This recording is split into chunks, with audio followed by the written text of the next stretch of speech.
So you want to obey medieval law. You are picturing stone walls and noble banners, and a system that runs on honor and swordplay. A world where the strong make the rules, and everyone else quietly obeys. It is a lovely picture, and it is almost entirely wrong. The legal reality inside a medieval castle was not some grand arena of justice, presided over by a wise lord stroking his beard.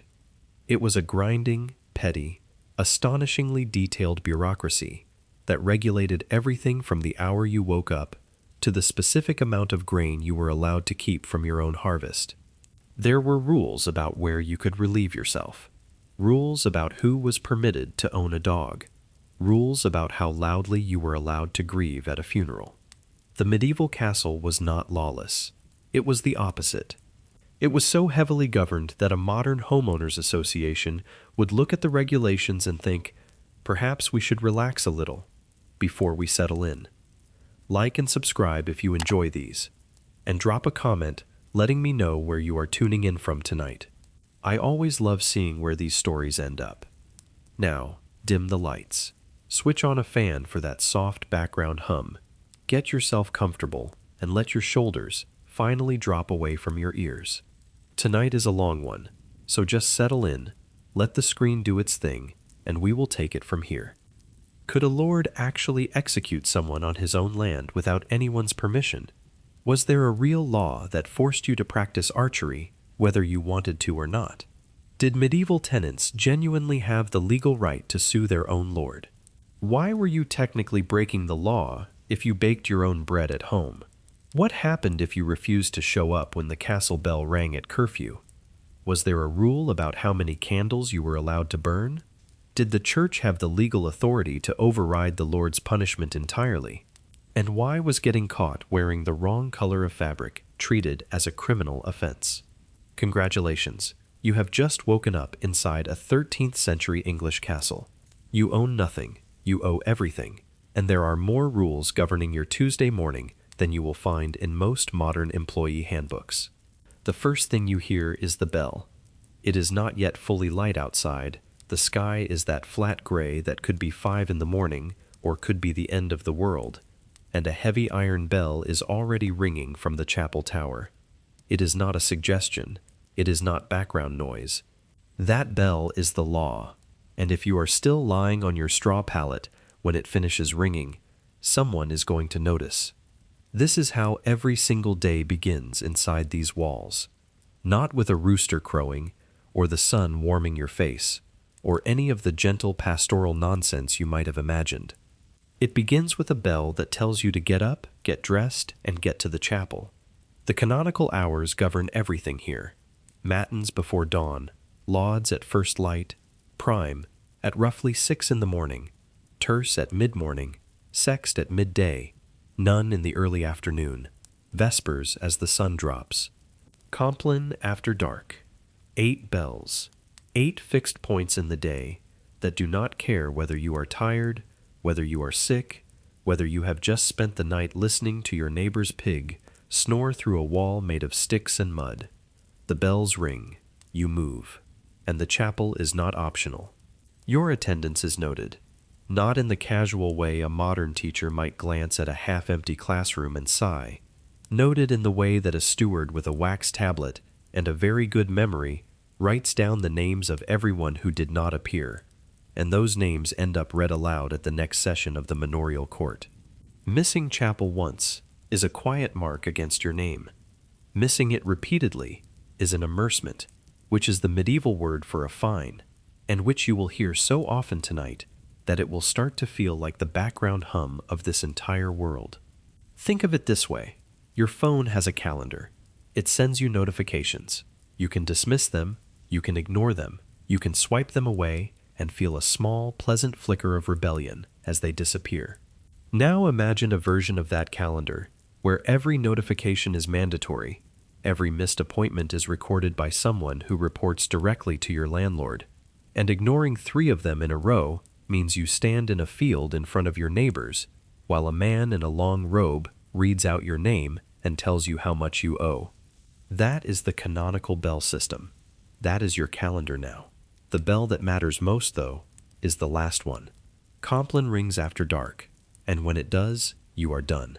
Not done in the way that a modern workday ends, where you close your laptop and technically still have the freedom to go to a bar or take a walk or do anything you please with the dark hours. When the curfew bell rings, you cover your fire. That is where the word comes from. Couvre-feu, cover fire. Every flame in your dwelling is banked or smothered. Your candle goes out. You do not get to read by candlelight. You do not get to sit up late finishing a conversation. The curfew bell means darkness, silence, and staying inside until the morning bell gives you permission to exist again. The reason is practical, and the reason is control, and the two are so tangled together that even the people enforcing it probably could not have told you where one ended and the other began. Fire in a medieval settlement was genuinely catastrophic. Timber buildings, thatched roofs, shared walls, no fire brigade, no running water. A single unattended candle could, and occasionally did, burn entire communities to the ground. So the curfew made sense as fire prevention. But it also meant that after dark, nobody moved. Nobody gathered. Nobody talked in groups. Nobody did anything the Lord's officers could not see. The curfew was safety and surveillance, wearing the same coat, and if you broke it, the fine was real.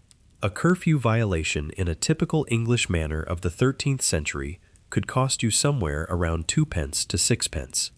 That does not sound like much until you remember that a laborer's daily wage was roughly a penny to 2 pence on a good day. So a single curfew fine could wipe out 2 or 3 full days of your earnings. For leaving a candle burning too long. For sitting outside your door, after dark, talking to your neighbor about the weather.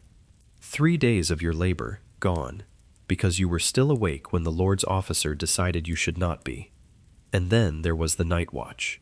Certain tenants, on a rotating basis, were required to guard the castle gate or patrol the grounds after curfew. This was not a paid position. This was an obligation. You stayed up all night. You walked the walls or stood at the gate in the cold. And in the morning, you went straight to your regular work, because nobody was going to excuse you from your labor obligations on account of the fact that you had spent the night shivering in the dark, doing the Lord's security work for free.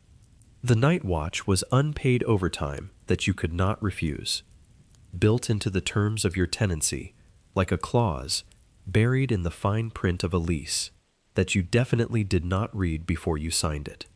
Except, you did not sign anything. You were born here.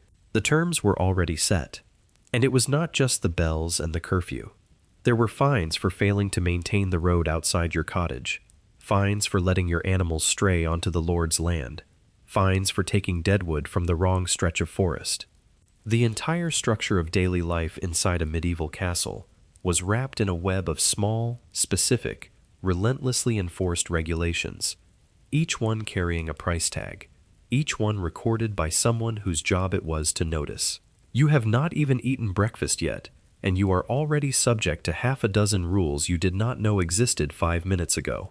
But the bells and the curfew and the night watch are just the frame of the day. They tell you when you can move and when you must stop. What they do not prepare you for is the weight of what you owe during all those hours in between. Because you owe a great deal. You owe more than you think. And the system that calculates what you owe has been refined over generations by people who were very, very good at making sure nothing slipped through.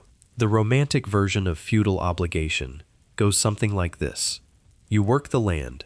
You give a portion of your harvest to the Lord. He protects you. Simple. Clean. A fair trade between two parties. It is the version you absorbed from school textbooks and period dramas, and the general cultural wallpaper of the medieval world. And it is so far from the reality that telling a 13th century serf that description would probably make them laugh until they cried. Here is what you actually owe. First, there is the corvée. This is unpaid labor on the Lord's own land, his demenzi, and it is not a polite request. In many manors, you owe 2 to 3 days of work per week on the Lord's fields during the growing season, not on your fields. His fields. Your crops can wait. His cannot, because his crops feed his household and generate his income, and your obligation to tend them is written into the terms of your tenancy as firmly as the ground is under your feet. During harvest, the obligation intensifies. There are extra days called boon works, and some manors had the particular audacity to call these love boons, as though you were doing them out of affection rather than legal compulsion. The name was not ironic. It was worse than ironic. It was sincere. The Lord expected you to perform this extra labor cheerfully, as a gesture of loyal devotion, and complaining about it too loudly was the kind of thing a neighbor might mention at the next court session. So you are already losing 2 or 3 days a week to the Lord's fields. But that is just the start. Then comes the tallage. This is a cash tax, and the defining feature of tallage is that the Lord could levy it at will. There was no fixed rate, no annual schedule, no predictable amount you could budget for. The Lord decided he needed money, and you paid. The amount varied. It could be modest.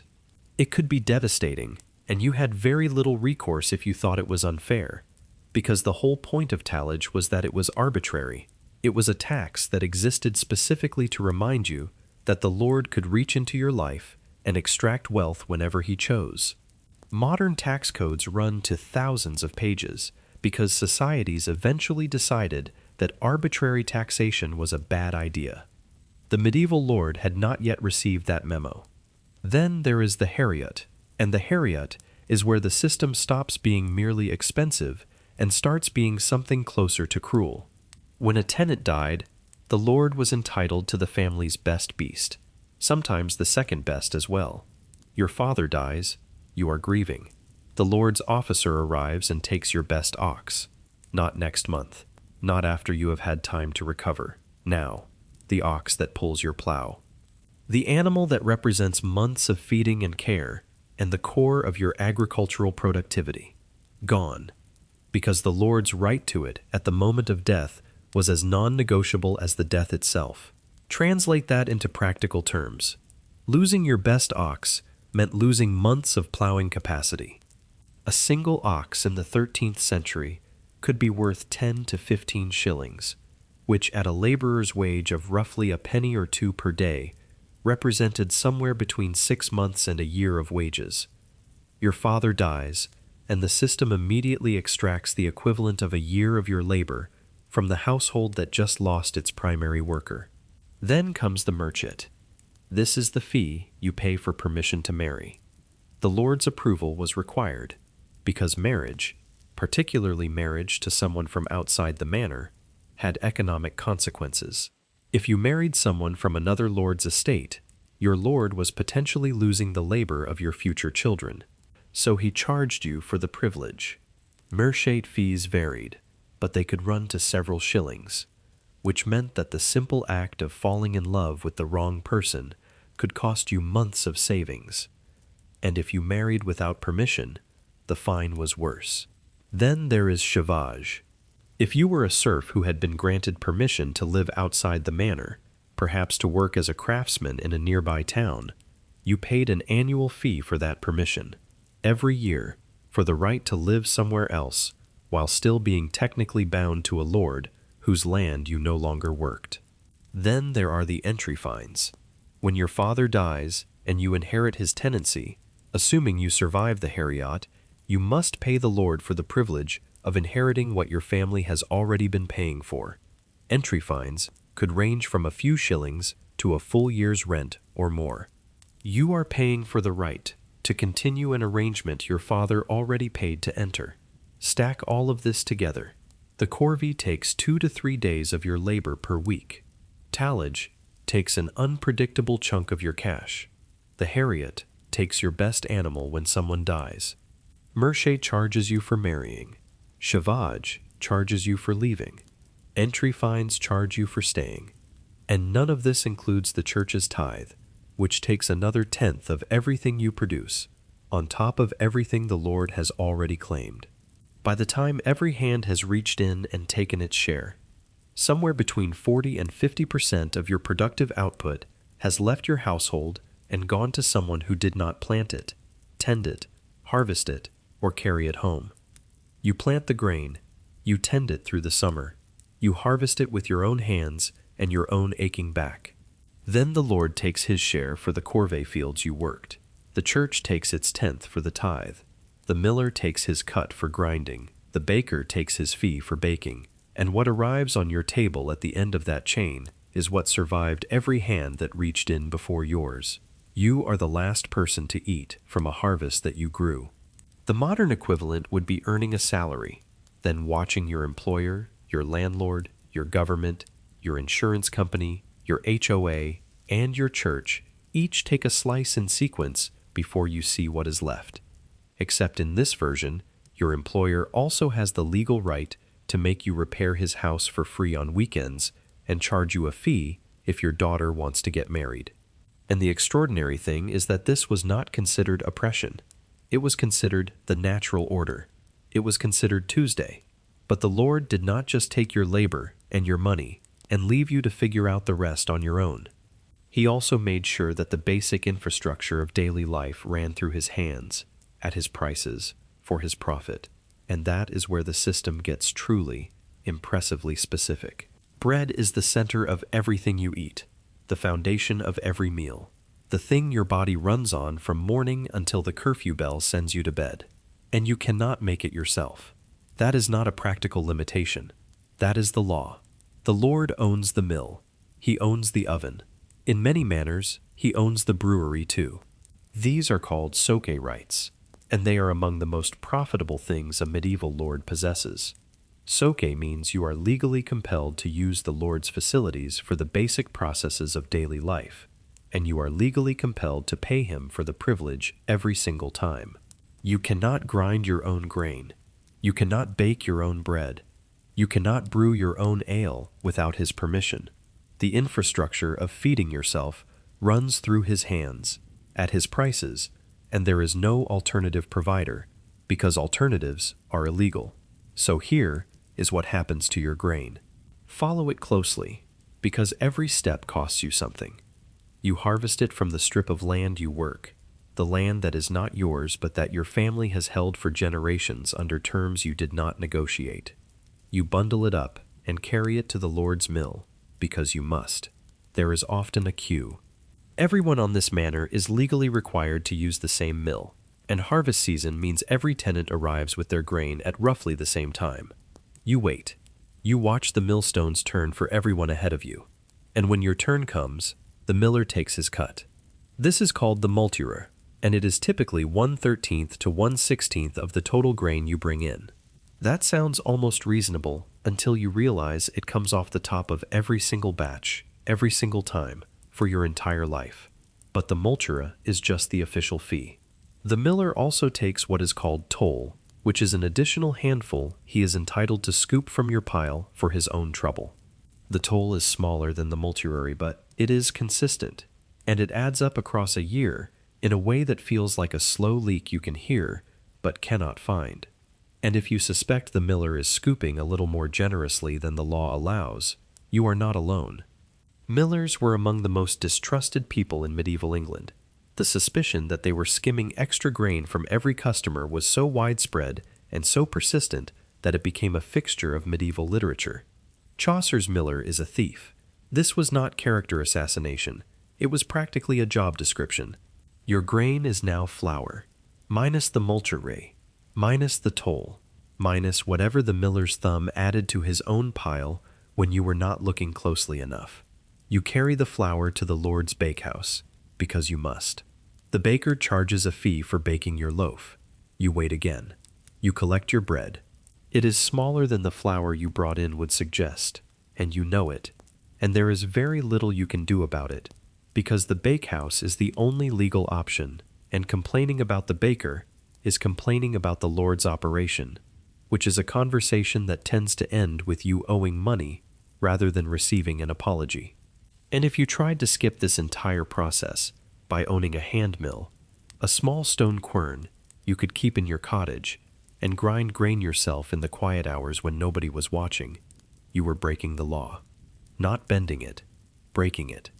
Manorial court records are full of cases where the Lord's officers conducted inspections, found hidden querns under floorboards or tucked into corners behind straw, and confiscated them. Sometimes they smashed them in the courtyard as a public demonstration, which served both as punishment and as advertisement.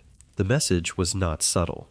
The fine for illicit grinding could run to several pence, which, as you now know, is not a trivial amount when your daily wage hovers around a penny or two. People hid handmills anyway. They hid them the way a modern tenant might hide a forbidden pet in a no-pets apartment, knowing the risk, accepting it, because the alternative was paying the miller's cut on every single meal for the rest of their lives and trusting his thumb to stay honest. The Lord needed these monopolies more than you needed the Lord. That is the part that rarely makes it into the romantic version. Soke rights were not a service the Lord graciously provided for a modest fee. They were a revenue engine. The mill, the oven, the brewhouse, these were profit centers, and the Lord maintained them not because he cared about your bread, but because every loaf that passed through his bakehouse put money in his accounts. When a mill fell into disrepair, the Lord fixed it, not out of kindness, out of the same instinct that makes a modern landlord repair the washing machine in a laundromat. The machine is the business. It was a captive market with legally enforced customers. The medieval equivalent of being required by your lease to buy your internet from one specific provider at whatever price they set, because they own the only cable in the building. And if they catch you using a mobile hotspot, they fine you and smash it in the car park. Add it up. You grew the grain. You harvested it with your own labor. You carried it to the mill and lost a portion. You carried the flour to the bakehouse and lost another portion. You paid fees at every step. And the bread that finally reaches your table, the bread you will eat tonight with whatever thin stew or salted meat you can afford, that bread has been taxed, skimmed, processed, and reduced at every stage of its journey, from your field to your mouth. You are the last person in a chain of people who all took something from a loaf that started as your grain, planted in your soil, tended with your hands, and every single step in that chain was not just custom, it was law. But here is where it gets almost admirable in its thoroughness. The Lord controlled the production of your food, but the law also controlled its sale, and the rules governing what happened once bread and ale reached the market were, if anything, even more specific than the rules governing how they were made. The Assize of Bread is one of the oldest pieces of consumer protection legislation in English history. It dates to the 13th century, and it did something remarkably precise. It fixed the relationship between the price of a loaf of bread and the current market price of wheat. When wheat was cheap, your loaf was large. When wheat was expensive, your loaf shrank. The price stayed the same. The size changed. The baker could not simply raise the price when his costs went up. He absorbed the cost by making the loaf smaller, and the exact size was calculated by a formula that left him almost no room to profit beyond a thin margin. And if a baker sold a loaf that was lighter than the assize required, he was not simply fined. He was put in the pillory. The pillory was a wooden frame in the public square that locked your head and hands in place while your neighbors walked past and looked at you. Sometimes they threw things, sometimes they simply stared, which, in a community of a few hundred people who all knew your name, was its own kind of violence. The pillory was not torture in the way a modern person imagines medieval punishment, but it was devastating in a community where your reputation was your livelihood and everyone knew your face. A baker caught selling short-weight bread was publicly humiliated in front of the people he depended on for his income. Some bakers, knowing the risk, adopted the practice of adding a 13th loaf to every order of 12, just to make absolutely certain they were never accused of selling light. That extra loaf is where the phrase, "a baker's dozen," comes from. It was not generosity, it was insurance against the pillory. The logic behind the punishment was clear. Cheating the bread supply was not a private transaction between a baker and a customer. It was an offense against the entire community, because bread was not a luxury, it was survival, and the community got to watch you pay for it. Ale had its own assize, its own regulations, and its own dedicated enforcement officer. The ale taster.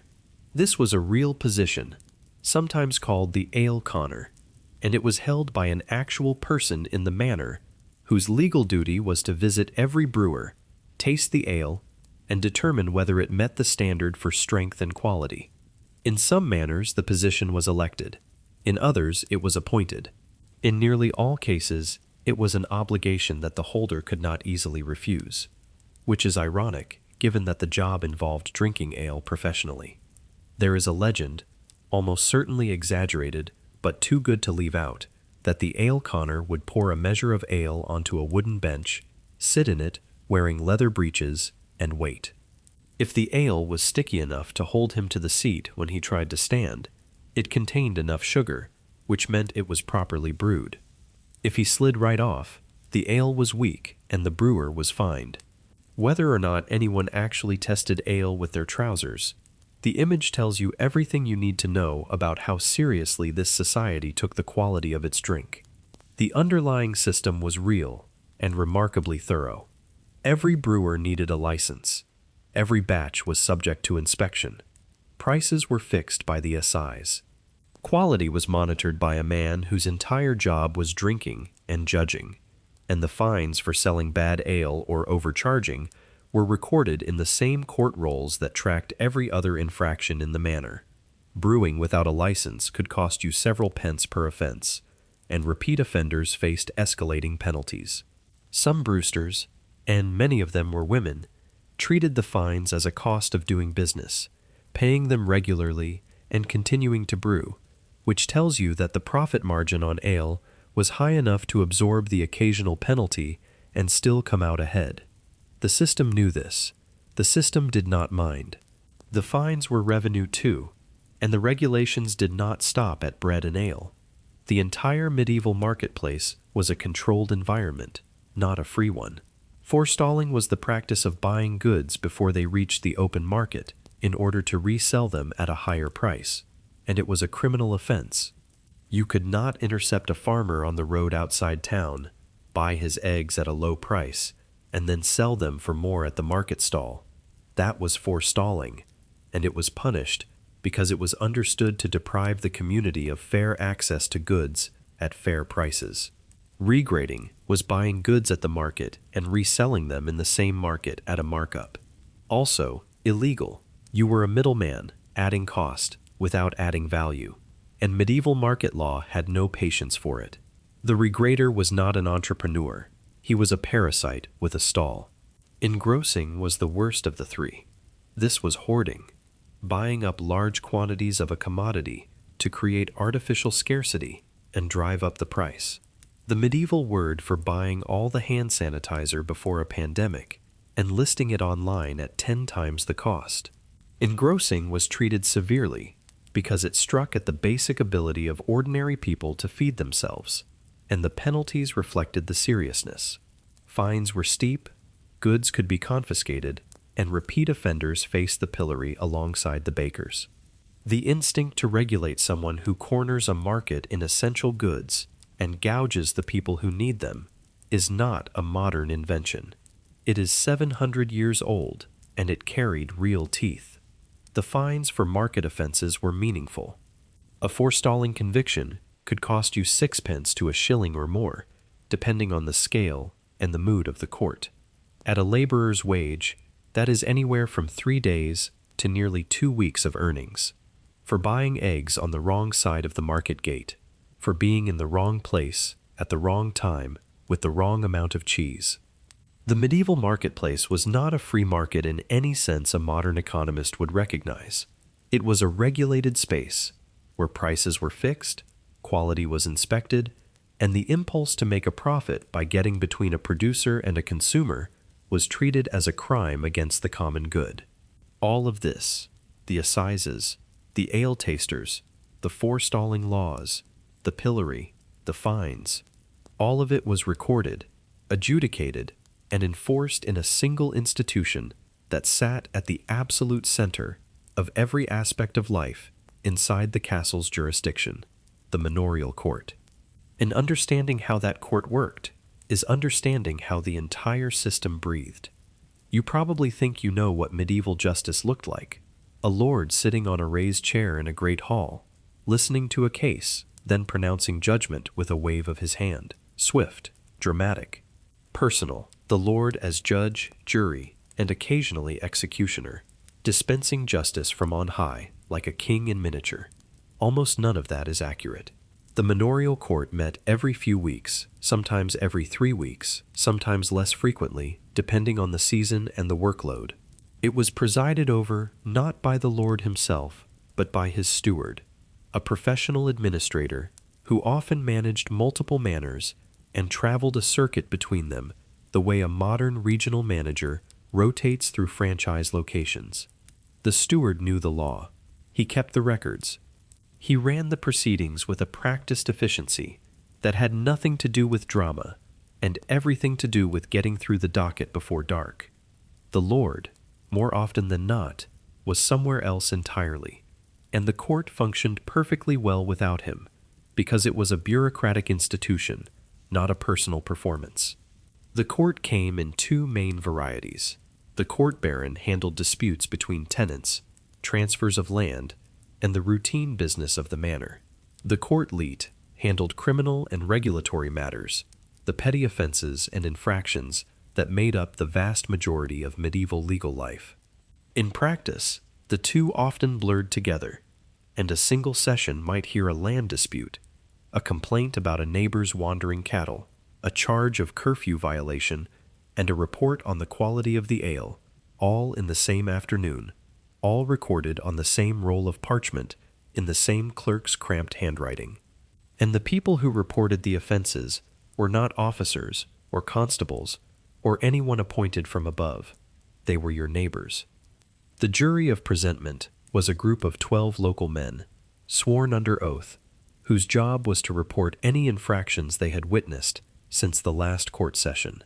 Your neighbor John saw you leave your door open after curfew. Your neighbor Agnes noticed you did not attend chapel last Thursday. Your neighbor Robert is fairly certain your pig was rooting in the Lord's garden again. These were the people who brought cases to the court. Not investigators, not professionals. The people who lived beside you and ate beside you and watched you every single day, standing up in front of everyone and telling the steward what you did.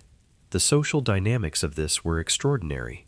If you accused your neighbor of letting his cattle trample your crop, he might remember that you brewed ale without a license last month and had been keeping quiet about it until now. The jury of presentment created a community where everyone watched everyone, where every small infraction was currency that could be spent at the next court session, and where the line between justice and neighborhood grudge was so thin you could not see daylight through it. Being well liked in this community was not a luxury. It was legal protection. A man with good neighbors had fewer infractions reported. A man who had made enemies found his name appearing on the presentment list with suspicious regularity.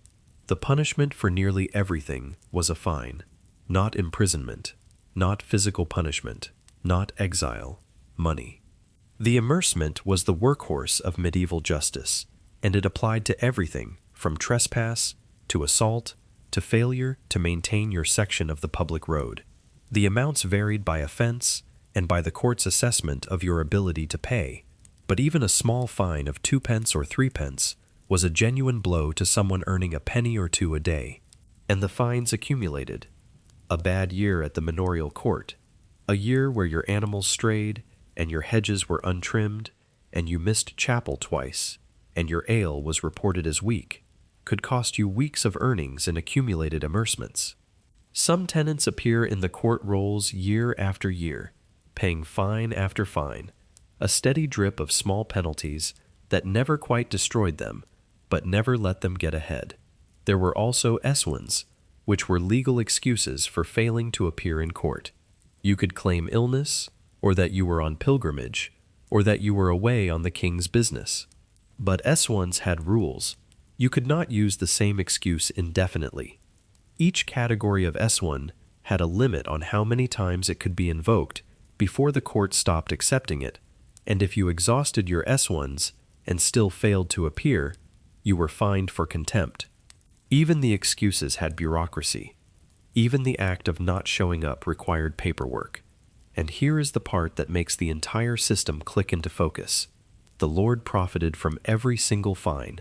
Every amercement went into the Lord's accounts. The steward who ran the court was, in part, measured by the revenue the court generated. The manorial court was simultaneously a system of justice and a source of income, and those two functions were not separate. They shared a ledger. A manor with fewer infractions was a manor with less revenue. A court that found nobody guilty was a court that made no money. The Lord had a structural financial incentive to maintain a system where infractions were common, reporting was thorough, and fines were reliably collected. This does not mean the court was purely corrupt. It was not a shakedown in robes. It functioned, in many cases, as a genuine mechanism for resolving disputes and maintaining order. Tenants used it to protect their rights, to settle arguments over boundaries, to demand compensation for damaged crops. Women appeared as plaintiffs. Serfs brought cases against free tenants. The court had real procedures, real protections, and a real role in the life of the community. But the fact that every penalty flowed upward into the Lord's treasury meant that justice and extraction were always intertwined. The court was a medieval combination of small claims court, neighborhood watch meeting, and homeowners association board session, except the president of the association profited directly from every fine he levied, and the neighbors were the ones filing the reports. You are beginning to see the shape of it now. The bells structure your time. The feudal dues claim your labor and your money. The monopolies control your food. The market laws govern what you can buy, sell, and at what price. And the court enforces all of it, while generating revenue from every violation.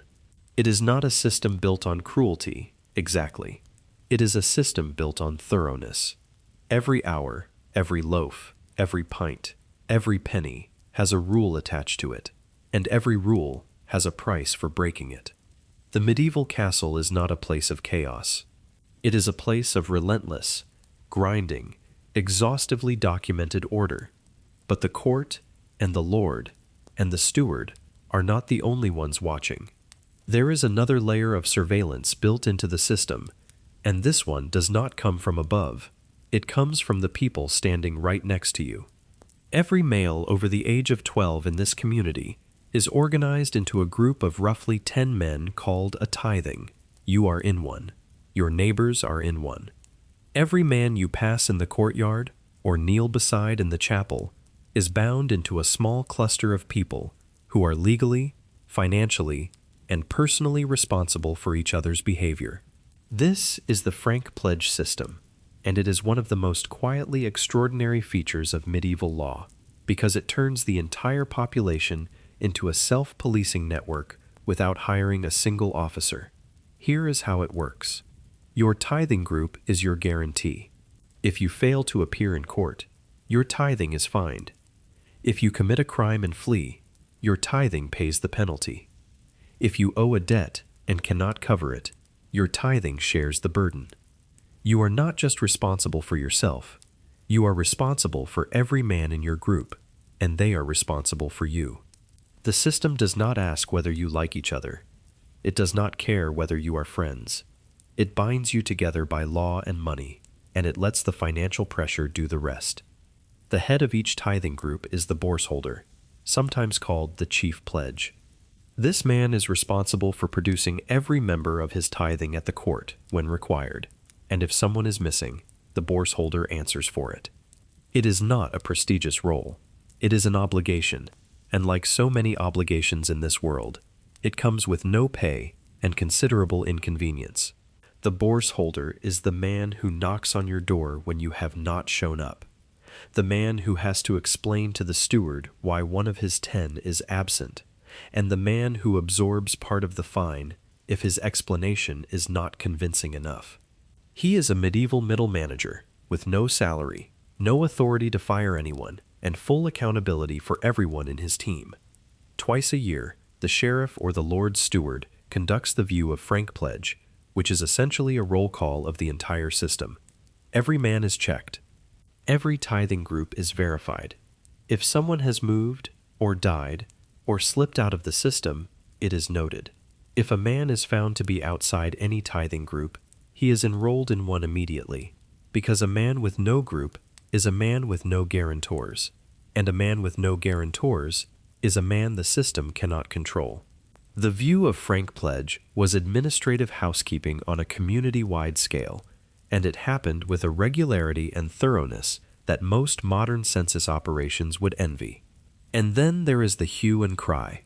This is the obligation that turns every person in the community into an emergency responder. If you witness a crime, you are legally required to raise the alarm. You shout, you make noise, you alert everyone within earshot, and everyone who hears the hue and cry is legally required to join the pursuit. Not encouraged, required. If you heard the shout and did not respond, if you stayed inside your cottage and pretended you had not heard, you could be fined. If the criminal escaped because you did not raise the hue and cry in time, the entire community could be hit with a collective immersement, a communal fine levied against the village as a whole. Think about what this means in practice. Every crime is everyone's problem. Every witness is a potential defendant if they fail to act. The system created a world where ignoring trouble was itself a punishable offense, where minding your own business was not a virtue but a violation, and where the pressure to intervene came not from moral duty, but from the certainty that your silence would cost you money. It is the medieval equivalent of a neighborhood where every resident has a security camera. Every camera feeds into a shared system, and failing to check the footage when something goes wrong gets your entire street a fine. There was also mainprise, a form of bail where another person vouched for the accused with their own assets at stake. If you were arrested and someone offered mainprise on your behalf, they were putting their property on the line against your appearance in court. If you fled, your guarantor paid. This was not a professional bail bond system. It was personal. It was a friend, or a relative, or a neighbor saying, with their money where their mouth was, that they trusted you to show up. The social weight of that trust was immense. Breaking mainprise did not just cost your guarantor financially. It destroyed a relationship, and, in a community this tightly bound, a man who betrayed his mainprise was a man who would struggle to find anyone willing to vouch for him again. The frankpledge system, the hue and cry, the jury of presentment, mainprise, all of it created a community where surveillance came from every direction. The Lord watched from above through his steward and his court. Your neighbors watched from beside you through the tithing and the presentment jury. And the law made sure that watching was not optional. You were embedded in a web of mutual obligation so tight that your freedom, your finances, and your reputation all depended on the behavior of the people around you, and theirs depended on yours. The assumption most people carry about medieval life is that peasants lived in isolated, atomized fear of the Lord above them. The reality is almost the opposite. They were bound together so tightly by legal obligation that a man standing in his community was not a metaphor for safety. It was an actual, enforceable, financial instrument. Your social capital was your legal capital. A man with 10 friends in his tithing, who trusted him and would vouch for him in court, was a man who could survive a bad year. A man with enemies was a man whose name appeared on the presentment list with suspicious regularity and whose fines piled up until they broke him. But for all the petty fines and neighborhood surveillance and relentless bureaucracy of daily life, there were moments when the law turned serious. Moments when the stakes were not tuppence for a wandering pig, but life and freedom, and the question of whether God himself would intervene to reveal the truth. And nearly everything you think you know about how those moments worked is wrong. You have seen it in films. 2 men in a field, swords drawn, a crowd watching. Trial by combat, the dramatic centerpiece of every medieval movie that wants you to believe justice was settled by whoever swung harder. It is a magnificent image. It is also almost entirely misleading.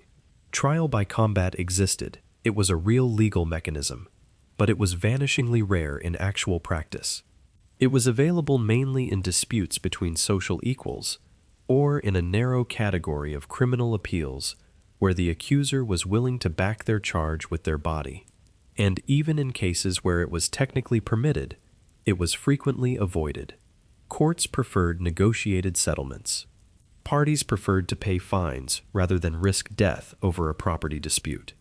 And when combat did happen, it was often fought not by the parties themselves, but by hired champions, professional fighters who represented each side, which rather undercuts the romantic notion of a man proving his innocence with his own sword.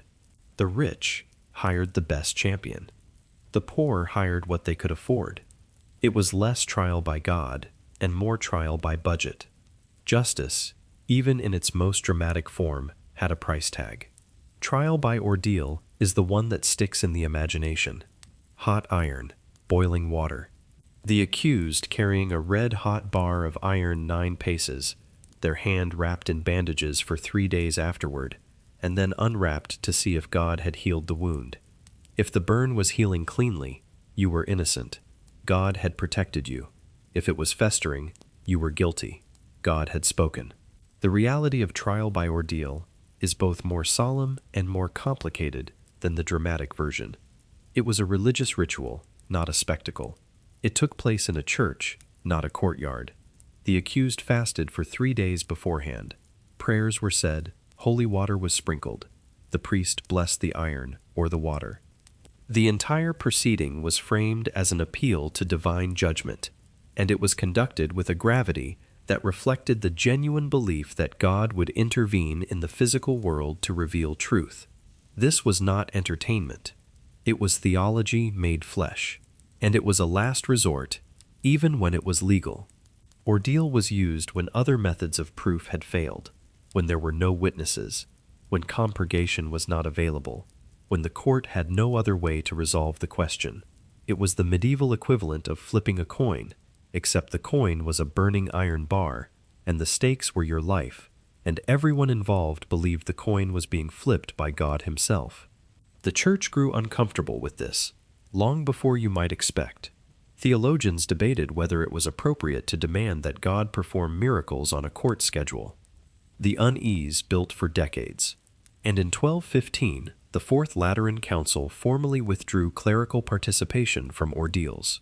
No priest, no blessing, no holy water, no legitimacy.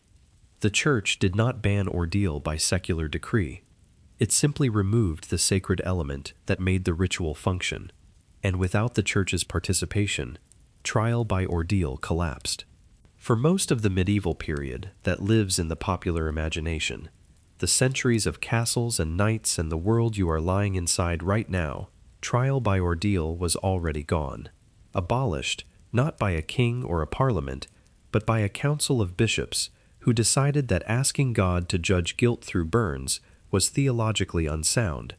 What replaced it was, in many ways, stranger. Compurgation was a system where the accused gathered a specified number of oath swearers, people willing to stand up in court and swear on their immortal souls that the accused was telling the truth. The number of oaths required depended on the severity of the charge. A minor offense might require 6 oath helpers. A serious charge might require 12 or more. And the oaths were not testimony. The oath helpers were not saying they had witnessed the events or knew what had happened. They were swearing to the character of the accused. They were saying, in effect, this person is the kind of person who would not do what they are charged with, and I am willing to stake my soul on it. The acquittal rate under compurgation was remarkably high.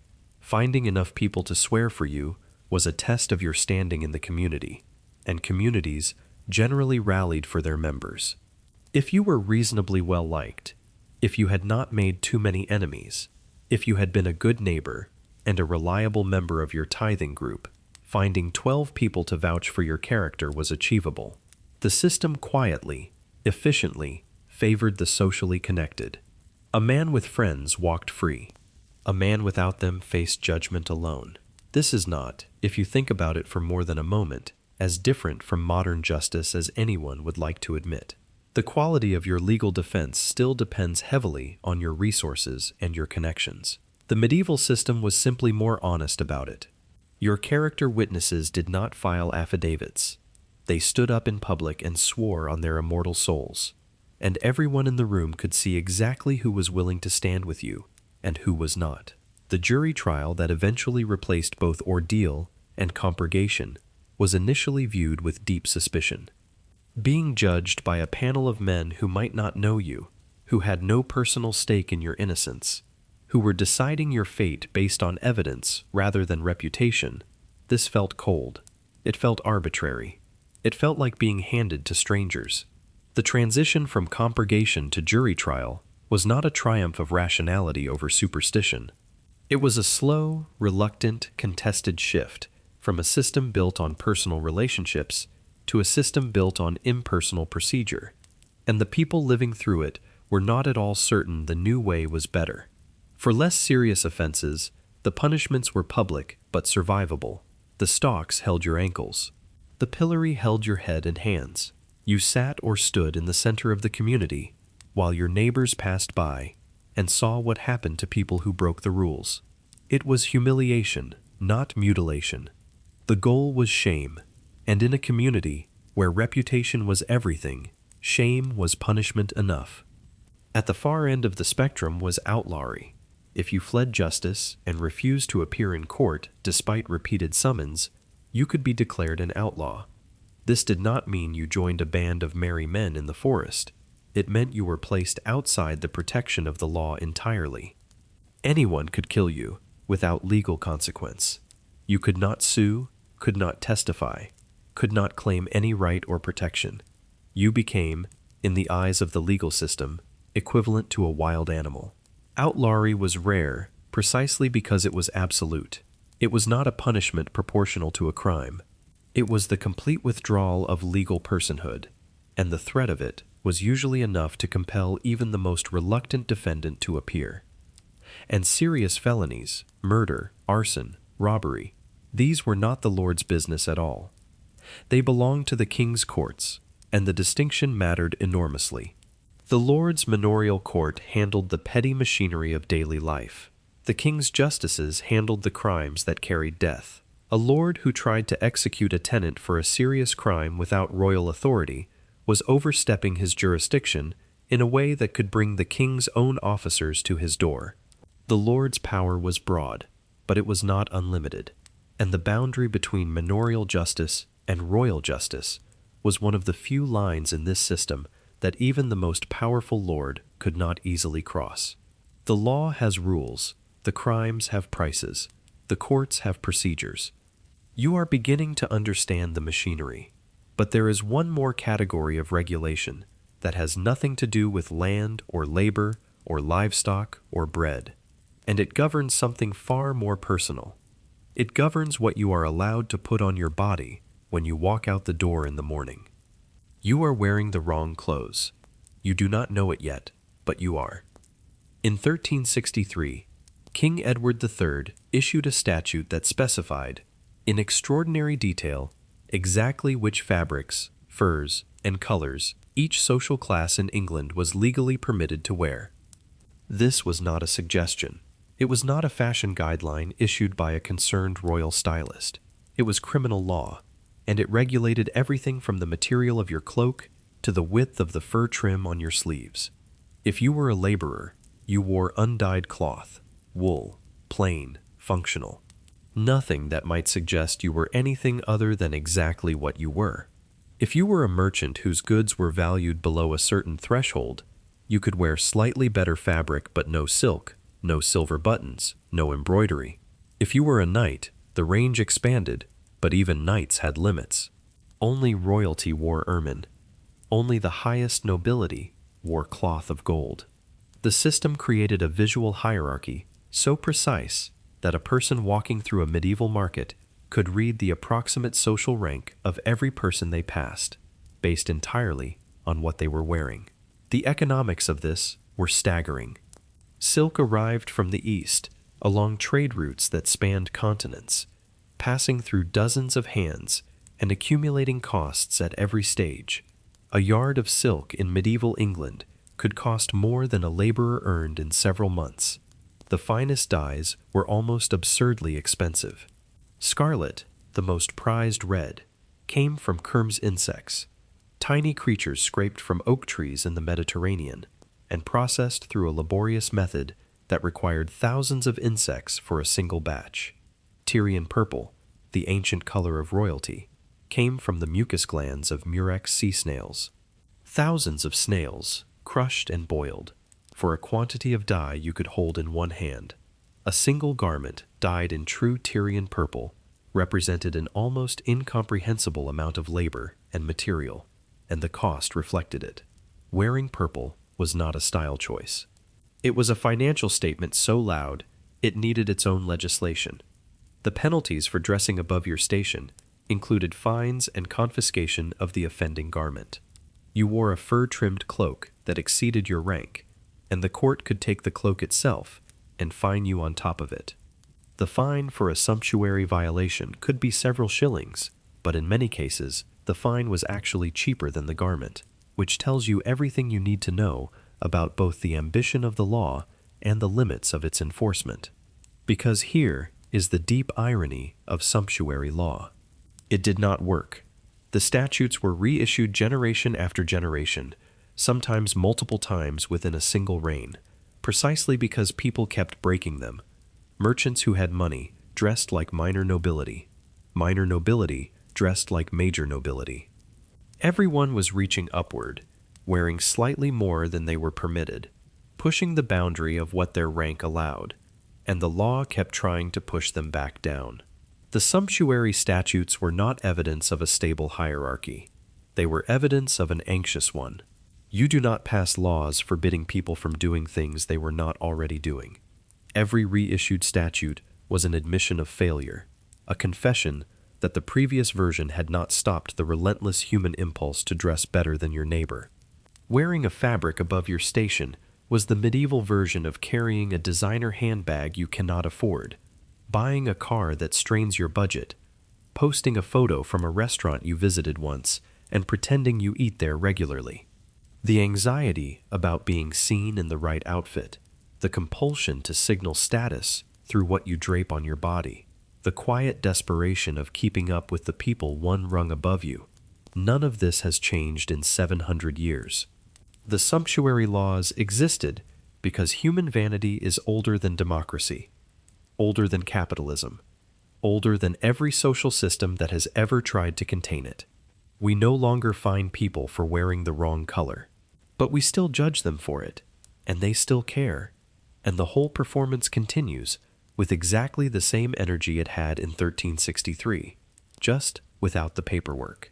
You are dressed appropriately now, your fabric is correct, your fur is the right species, and nobody will be reporting you at the next court session for the crime of looking slightly too prosperous.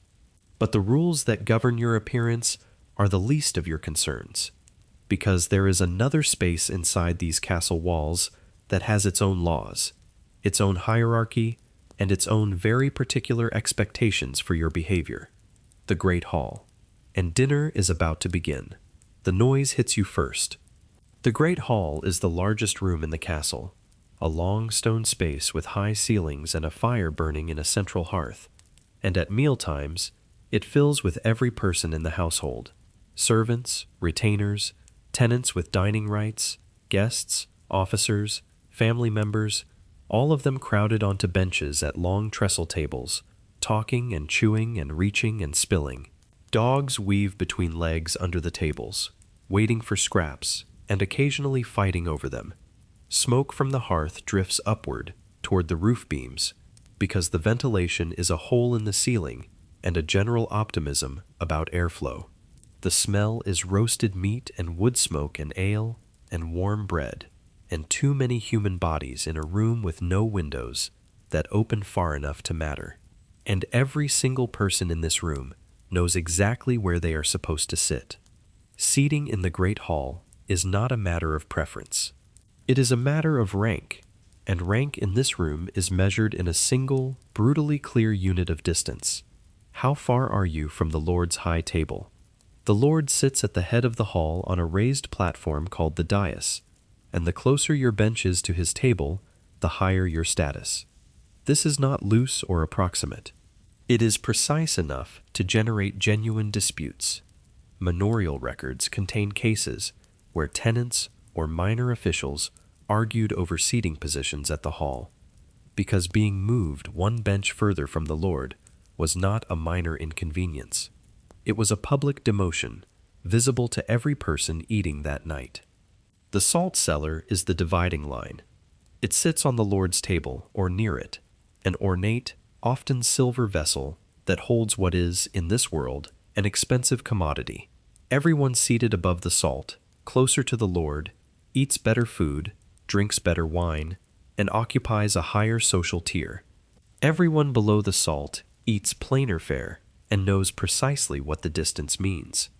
The phrases above the salt and below the salt survived into modern English because the division was so culturally embedded that it outlasted the world that created it. You still use the words, even though you have never sat at a table where the salt marked the boundary between importance and invisibility. The behavior expected of you at this table is codified.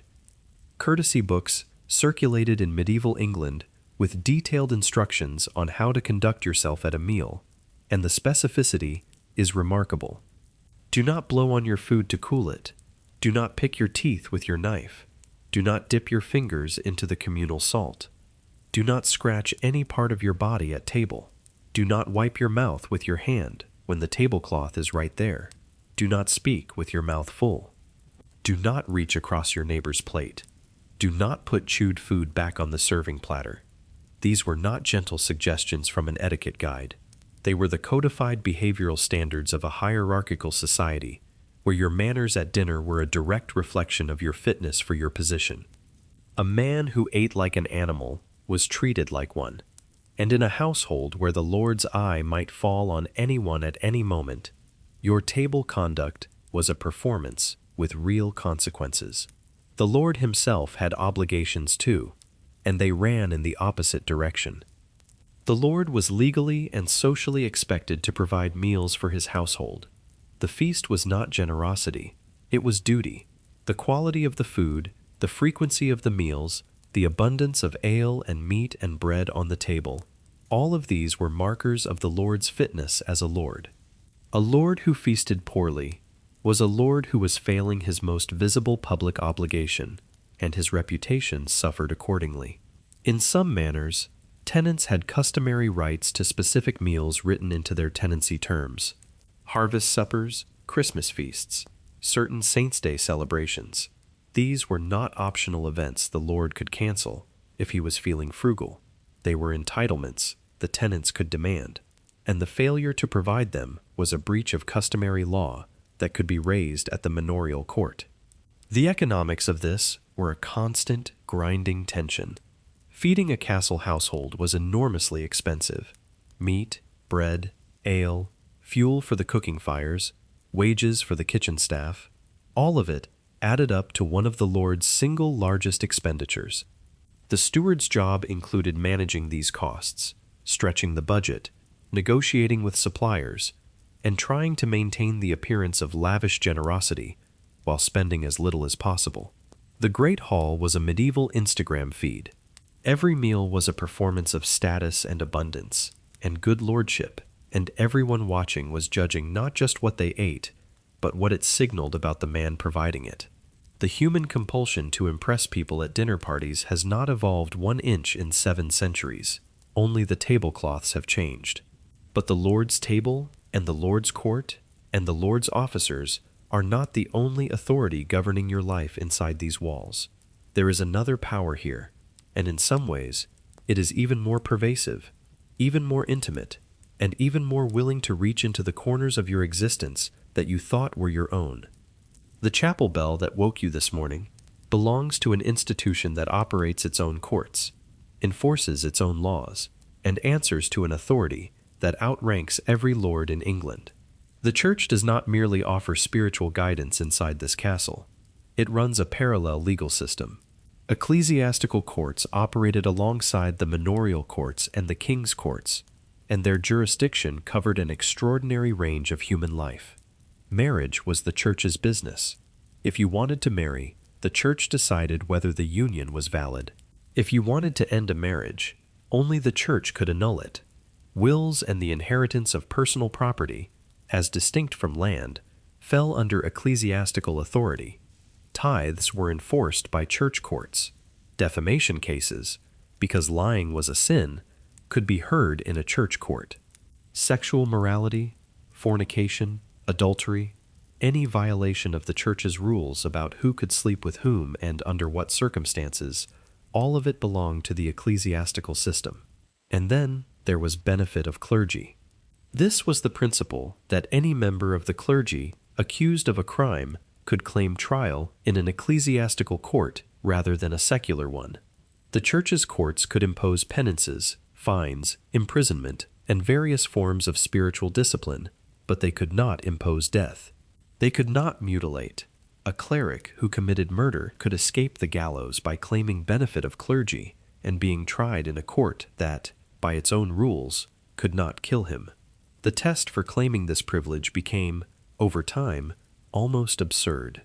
At one point, the ability to read a passage of Latin was accepted as proof that you were a cleric, or at least educated enough to be treated as one. This created an obvious loophole. Criminals who could read, or who could memorize a single passage convincingly enough to recite it in court, could claim benefit of clergy and escape secular punishment. The passage most commonly memorized was Psalm 51, the Miserere, and it became so widely known among the criminal population that it earned the nickname the neck verse, because reciting it successfully could save your neck from the rope. The legal system knew this was happening. Judges knew. Everyone in the courtroom knew.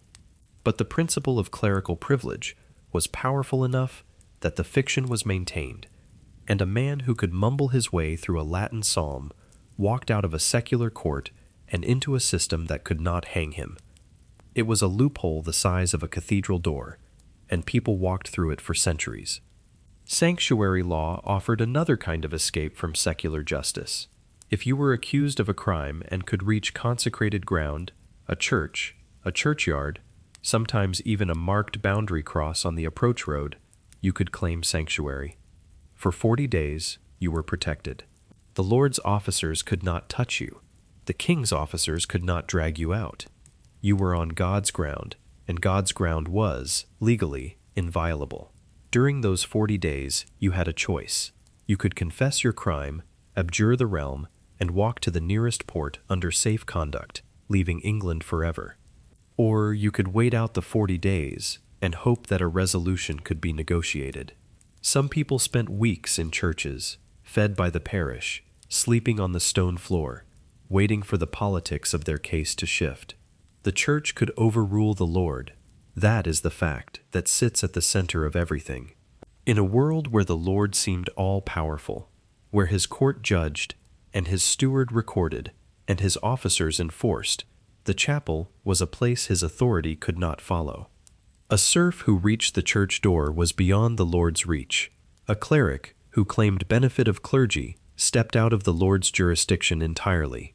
The priest, not the knight, was often the most legally protected person in the castle.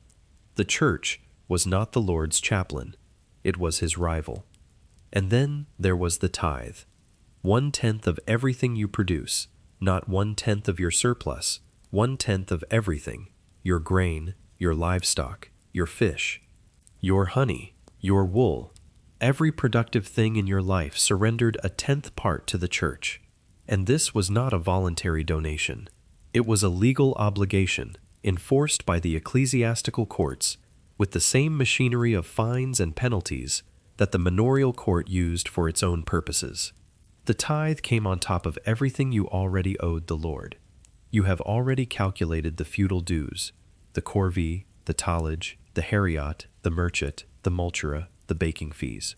Now add 10% of everything to the church's account. The arithmetic of medieval life is the arithmetic of an income that is divided and subdivided before you ever see what is left, and the church's share was non-negotiable. spiritually mandated, and backed by the threat of the most devastating penalty the ecclesiastical system could impose: excommunication. The Church's ultimate weapon. It was not physical punishment. It was not a fine. It was the complete severance of your connection to the spiritual and social fabric of Christian life. An excommunicated person could not enter a church, could not receive the sacraments, could not be married in a ceremony, could not be buried in consecrated ground, and, critically, could not sue in any court, secular or ecclesiastical. In a world where your legal rights depended on your standing within the system, excommunication was not just spiritual death, it was legal death, social death, economic death. You became a person the system could not see. And in a world where the system saw everything, invisibility was the most terrifying punishment of all. The Church's courts governed your soul, but they also reached into territory far more immediate than theology. They reached into your bedroom. They reached into your marriage, and the rules they imposed there were among the most specific, most intimate, and most consequentially enforced of any laws you will encounter tonight. Marriage in this world is not a private matter between two people who love each other and a willing officiant. Marriage is a sacrament, and it belongs entirely to the Church. The Lord cannot authorize it. The King cannot authorize it. Only the Church determines whether a marriage is valid, and the conditions for validity are numerous, specific, and rigorously enforced. Before you can marry, the banns must be read. This means a public announcement on 3 consecutive Sundays at the parish church, declaring your intention to wed and inviting anyone in the community to raise an objection. Anyone. If your neighbor knows that your intended bride was previously contracted to another man, if someone suspects you are too closely related, if there is any impediment the Church recognizes, they are invited and expected to speak. The banns are the medieval version of posting your relationship status publicly and legally inviting your entire community to object before it becomes official. Social media relationship drama, except with actual legal consequences and a priest moderating the comments. The prohibited degrees of consanguinity were the most tangled web in medieval marriage law. The Church, at various points, prohibited marriage between anyone related within 7 degrees of kinship. The Fourth Lateran Council in 1215 reduced this to 4 degrees, which was more practical, but still extraordinarily restrictive in small communities where everyone was distantly related to everyone else. Proving that no prohibited relationship existed required investigation, and, if a prohibited degree was discovered after the marriage had taken place, even years later, even after children had been born, the marriage could be annulled. Your children became illegitimate. Your property arrangements unraveled. Your life rebuilt on what you thought was solid ground turned out to have been standing on a technicality the Church could dissolve whenever it found the right genealogical thread to pull. Clandestine marriages added another layer of chaos. The Church taught that the essential element of marriage was mutual consent. If 2 people agreed to marry each other, in the present tense, with genuine intent, that was technically a valid marriage, even without witnesses, even without a priest, even without a church. This sounds liberating until you consider what happened when one party later denied it. He said they exchanged vows in a field. She said they did not. There were no witnesses. The church court had to determine the truth, and the truth was often impossible to establish. Clandestine marriages generated endless litigation, bitter disputes, and a permanent background hum of legal uncertainty about who was actually married to whom. The Church's regulation of sexual behavior extended well beyond marriage. Fornication and adultery were offenses tried in the ecclesiastical courts, and the penances imposed could be publicly humiliating. A convicted fornicator might be required to walk barefoot through the market on a Sunday, dressed in a white sheet, confessing their sin before the community. It was the medieval equivalent of a public apology posted on the internet against your will, except everyone in your village could see your bare feet and your shame. And then there was layer white. This was a fine paid not to the church, but to the Lord, by an unfree woman found guilty of sexual misconduct. The logic, if it can be called that, was economic. The Lord considered the labor of his serfs to be his asset. An unfree woman who engaged in unauthorized sexual activity was, in the Lord's calculation, potentially compromising an economic resource.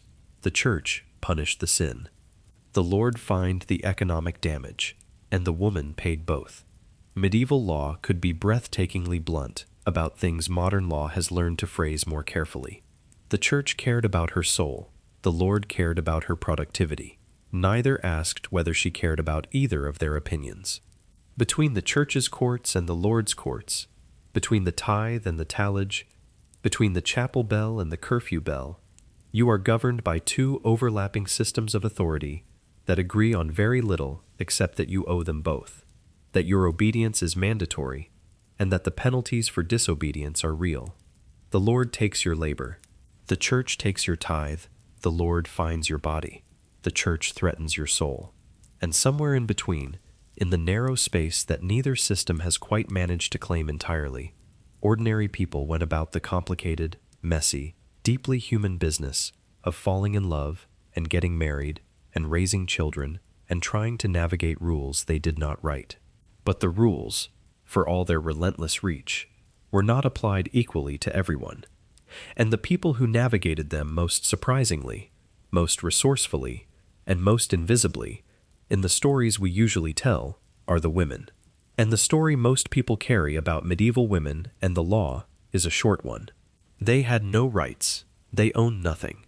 They existed as property of their fathers and then their husbands, silent figures in a world built by and for men. It is a clean story, a simple story, and like so many clean, simple stories about the medieval world, it is wrong in ways that matter. Women in medieval England did not enjoy anything resembling equality. That needs to be said clearly before anything else, because the corrections that follow are not an argument that the medieval world was secretly fair. It was not. But the assumption that women had zero legal existence, that they moved through this world as invisible dependents with no voice and no standing, does not survive contact with the actual records. The manorial court rolls are full of women. They appear as plaintiffs bringing accusations. They appear as defendants answering charges. They pay fines in their own names. They inherit tenancies. They brew and sell ale under their own licenses. They negotiate terms with the Lord's steward. They are not invisible. They are there on the parchment, written in ink, doing business. The key legal distinction was between a married woman and an unmarried one. A married woman, under common law, was classified as femme covert. Her legal identity was absorbed into her husband's. She could not independently own property, sign contracts, or sue in court, at least not in theory. In practice, the picture was considerably messier.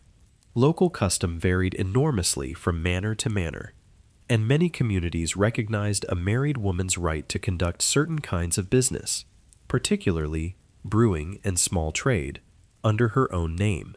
The law said one thing. The daily reality of a working agricultural community said something else, and the daily reality often won. But the real legal power belonged to the women who were not married. Unmarried women and widows held the status of femme sole, and the difference was dramatic. A femme sole could own property. She could enter contracts. She could sue and be sued in her own right. She could buy and sell land. She could run a business. In the eyes of the law, she was a full legal person, and she acted like one. Widows, in particular, were among the most legally active people in many medieval communities. A widow was entitled by law to her dower, 1/3 of her husband's lands, held for the remainder of her life. This was not a gift the Lord or the family could choose to grant. It was a legal claim she could enforce in court, and the records show that widows did exactly that. They went to court. They argued for their dower rights. They fought off attempts by their husband's heirs to reduce or deny their share. A woman who had spent her married years as a legal shadow of her husband suddenly became, at the moment of his death, a property holding, contract signing, court-attending legal person with enforceable rights and the will to use them. Women dominated one trade in particular, brewing. The majority of licensed ale producers in many English manors were women, known as brewsters, and they appear in the court records with a regularity that makes their role impossible to ignore. They brewed, they sold, they paid their licensing fees. They were fined when their ale failed inspection. They appeared in court when disputes arose. The ale trade was not a marginal, informal activity conducted in the shadows. It was a regulated business, and women ran it. And then there is the myth that will not die, droit du seigneur, the supposed right of the Lord to sleep with a bride on her wedding night. It has appeared in films, in novels, in popular history for centuries. It is dramatic, it is horrifying, it is almost certainly fiction. No credible documentary evidence supports it in English or French medieval legal records. No manor court roll records its exercise. No legal treatise describes it as an enforceable right. The earliest references to it appear in later centuries, written by people who were describing a medieval world they had never lived in, and the myth says far more about what those later writers wanted to believe about the past than about what actually happened. The medieval period had plenty of genuine cruelty and genuine injustice. It did not need an invented one, and the persistence of droit du seigneur as accepted fact is a kind of chronological vanity, a flattering fiction that makes every century that came after feel more civilized by comparison. The instinct to assume the past was categorically worse for women in every dimension, without checking the records, is comfortable. It requires no nuance. It asks no questions, and it gets the actual history wrong in ways that erase the real women who brewed ale and argued in court and held their dower land against all comers. They deserve better than a cartoon version of their lives. But the castle walls are behind you now, and the light is changing. Step outside, past the gate, past the courtyard, past the last of the outbuildings. The land opens up, and the rules change. Not softer, different. Because the forest that stretches out beyond the castle's fields belongs to someone else entirely, and his laws make the Lord's regulations look gentle. The forest is the king's, not the Lord's, the king's, and forest law operated on an entirely different scale of severity than anything the manorial court could impose. You have spent tonight navigating a system of fines and amercements and petty regulations, a system that takes your money and your labor, but generally leaves your body intact. Forest law was not always so restrained. The first thing to understand is that forest, in the medieval legal sense, did not mean woodland. It was a legal designation, not an ecological one. Royal forest included woodland, yes, but it also covered open heath, farmland, villages, and entire communities that happened to fall within the boundaries the king had drawn. At its peak, under Henry II, roughly 1/3 of England was classified as royal forest, 1/3 of the country governed by a separate legal system that existed for one primary purpose: protecting the king's deer. The venison laws were the heart of forest law. Red deer, fallow deer, roe deer, wild boar. These were the king's animals, and killing one without royal permission was an offense of a different order than anything you have encountered tonight. Under the Norman kings, the penalty for poaching could be blinding or mutilation. Later, under the Angevin kings, the punishments were commuted to heavy fines and imprisonment, but the fines were so steep that for a peasant family, being caught with a dead deer was financially closer to a death sentence than a fine. A single poaching conviction could cost more than a family earned in years. The manorial court took pennies. The forest court could take everything. The vert laws protected not just the deer, but the woodland they lived in. You could be fined for cutting a living branch, not a tree, a branch. The logic was that the deer needed the forest, and the forest needed its trees, and anything that diminished the habitat was an offense against the king's hunting rights. The distinction between living wood and dead wood was legally critical. You had the right of estover, which meant you could collect fallen branches and dead wood for fuel. but only from designated areas and only in specified quantities. You had the right of pannage, which meant you could graze your pigs on fallen acorns in autumn, but only during the pannage season, and only after paying the appropriate fee. You had the right of turbary, which meant you could cut peat for fuel, but only from designated bogs. Every permission was conditional. Every right was hedged with restrictions. The forest was a place where even the act of picking up a stick from the ground was governed by law. The men who enforced forest law were foresters and verderers. Foresters patrolled the woods and reported offenses. Verderers served as judges in the forest courts. And foresters, it must be said, were not beloved. They had enormous power within the forest bounds, the power to arrest, to confiscate, to report, and they operated with limited oversight in a landscape where witnesses were scarce, and the word of a forester often outweighed the word of a peasant. Corruption was common enough that the Charter of the Forest, issued in 1217 as a companion document to the Magna Carta, specifically addressed the abuses of forest officers. The Charter of the Forest is one of the most important documents in English legal history, and one of the least famous. It did not grant grand constitutional rights. It restored practical ones: the right to collect wood, the right to graze animals, the right to exist inside a royal forest without being bankrupted by the men who patrolled it. The forest at dusk is quiet in a way the castle never is. You can hear the wind in the oak canopy, and the sound of your own breathing, and the soft crunch of leaf litter underfoot. The deer are out there somewhere, moving through the undergrowth, beautiful and untouchable, and worth more to the king than your entire household. You walk past them on paths you are permitted to use, only because a charter says so. You step on dead wood you may collect, and past living branches you may not cut. The trees do not belong to you. The animals do not belong to you. Even the acorns on the ground belong, technically, to the king's forest system, and your pigs may eat them only during the approved weeks, and only after the fee is paid. And somewhere behind you, a forester's horse is moving through the trees. You can hear the hoofbeats, faint, unhurried. He is not chasing anyone. He does not need to.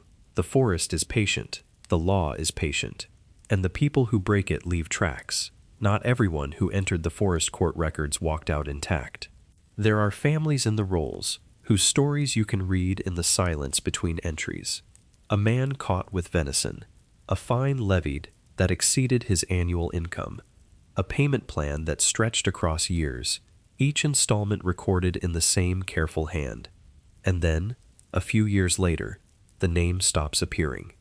Not with a final entry, not with a note of death or departure. The name simply ceases. The family that could not pay the fine lost the land that secured the debt. The land reverted. The people scattered. The record does not tell you where they went. It does not tell you what happened to the children. It simply moves on to the next entry, the next name, the next fine, as though the family that vanished had never been there at all. The forest took them quietly, the way debt always takes people, not with drama, with arithmetic. But the forest is behind you now, and the light has faded to almost nothing. The castle is a dark shape against a darker sky, and you are thinking about what all of this means. What happens to the things you own? What happens to your family? What happens when this life of bells and fines and duties and obligations, finally reaches its end? Because death, in the medieval castle, is not a release from the system. It is one final transaction. You already know about the Heriot. The Lord takes the best beast. But the full machinery of medieval inheritance is more elaborate and more consequential than a single death tax. And the rules governing who gets what when you die are among the most important laws in the entire system. The default rule for free tenants and for the nobility was primogeniture. The eldest son inherits everything: the land, the tenancy, the rights, the obligations. Younger sons received nothing from the estate unless the father made specific provision during his lifetime. Daughters inherited only if there were no sons. This was not a suggestion or a cultural preference. It was law, and it shaped the entire structure of medieval families. Eldest sons were heirs. Younger sons were problems. They needed careers, trades, positions in the church, or marriages to women who brought property of their own. The medieval nobility was full of younger sons looking for opportunities, and the Crusades, the church, and foreign wars all benefited from a steady supply of well-born young men who had no land coming to them and a great deal of ambition to burn. But primogeniture was not universal. Some manors followed a custom called Borough English, where the youngest son inherited instead of the eldest.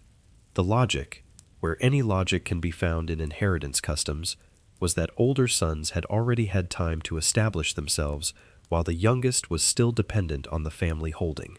Other manors practiced partible inheritance, where the land was divided among all sons equally.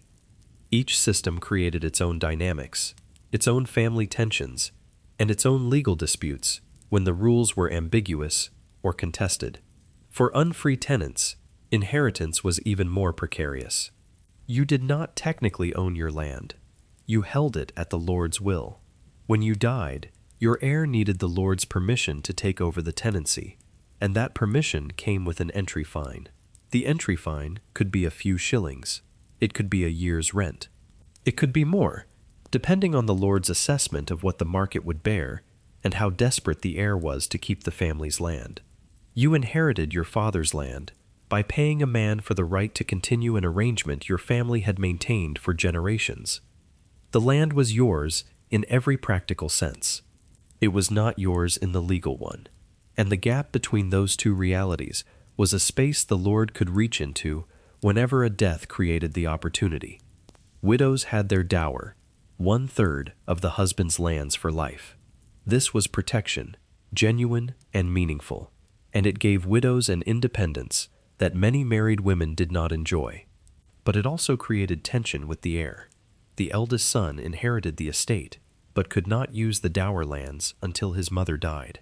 If she lived a long life, which many medieval women did once they survived childbearing, the heir might wait decades for the full inheritance. The relationship between a widow holding her dower and an heir waiting for his full estate was one of the most structurally awkward dynamics in medieval family law, and court records contain no shortage of disputes where sons tried to reduce their mother's share or widows fought to protect every acre they were owed. If a tenant died without heirs, the land escheated to the Lord. It reverted entirely. Everything the family had worked for, every year of rent paid, every day of corvée labor performed, every heriot surrendered, all of it dissolved.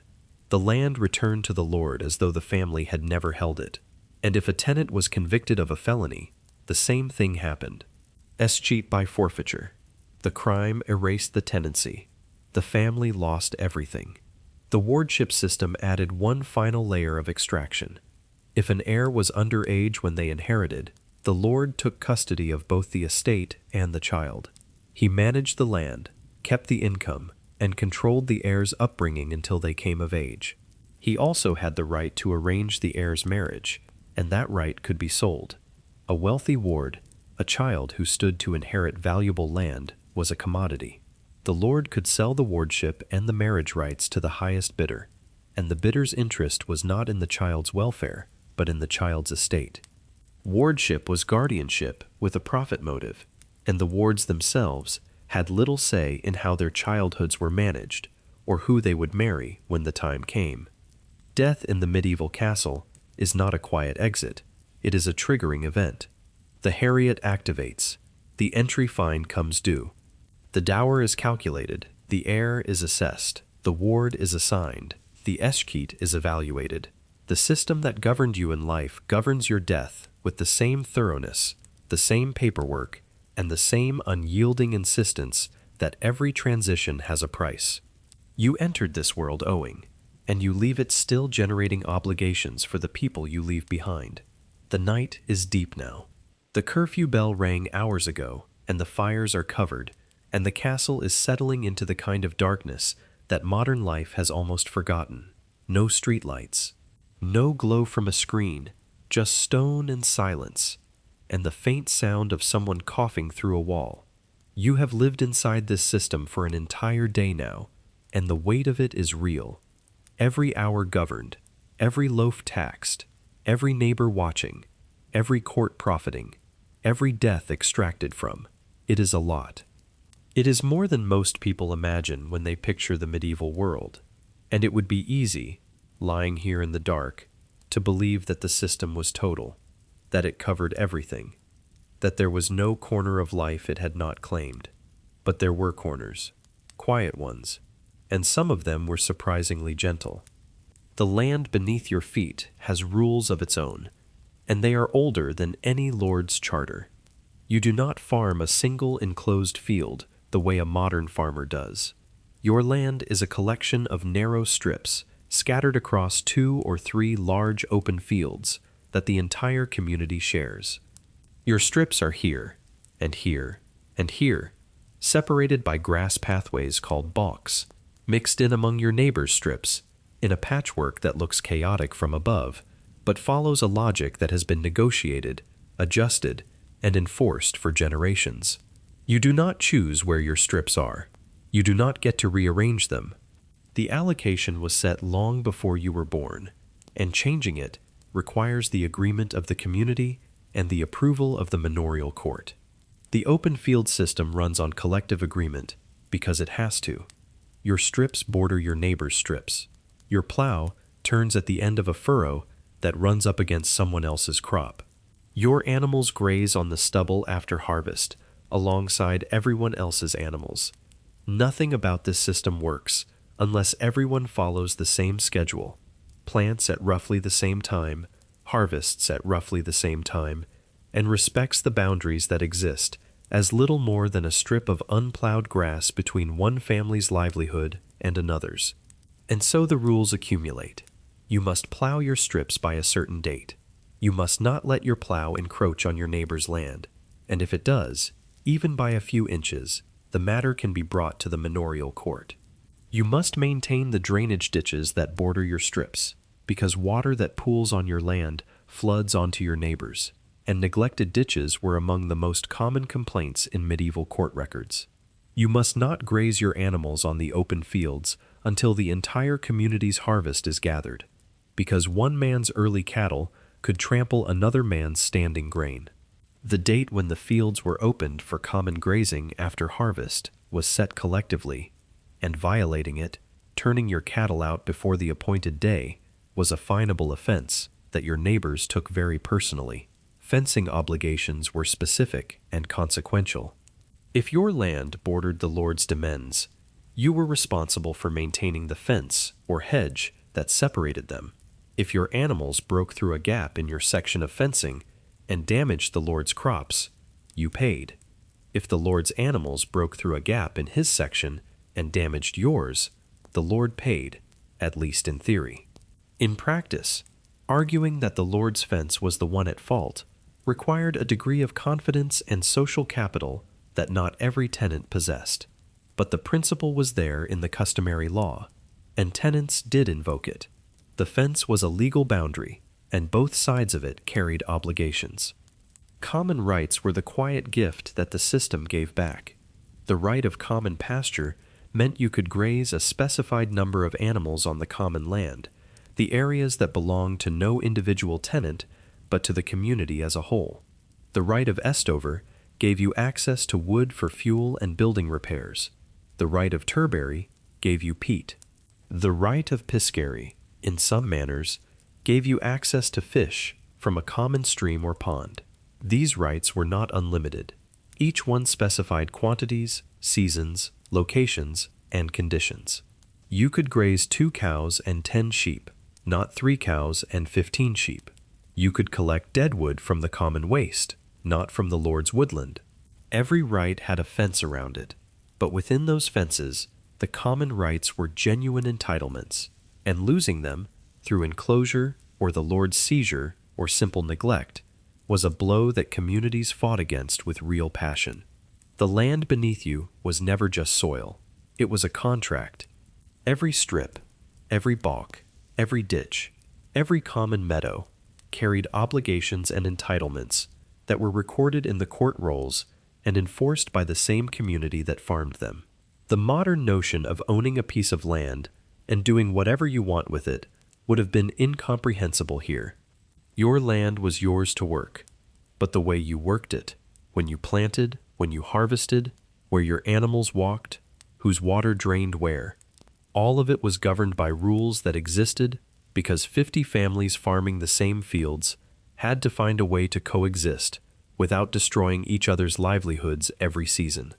And there were days, scattered through the calendar like small gifts wrapped in theology, when the rules said you did not have to work at all. The medieval calendar was punctuated by holy days, and there were a remarkable number of them.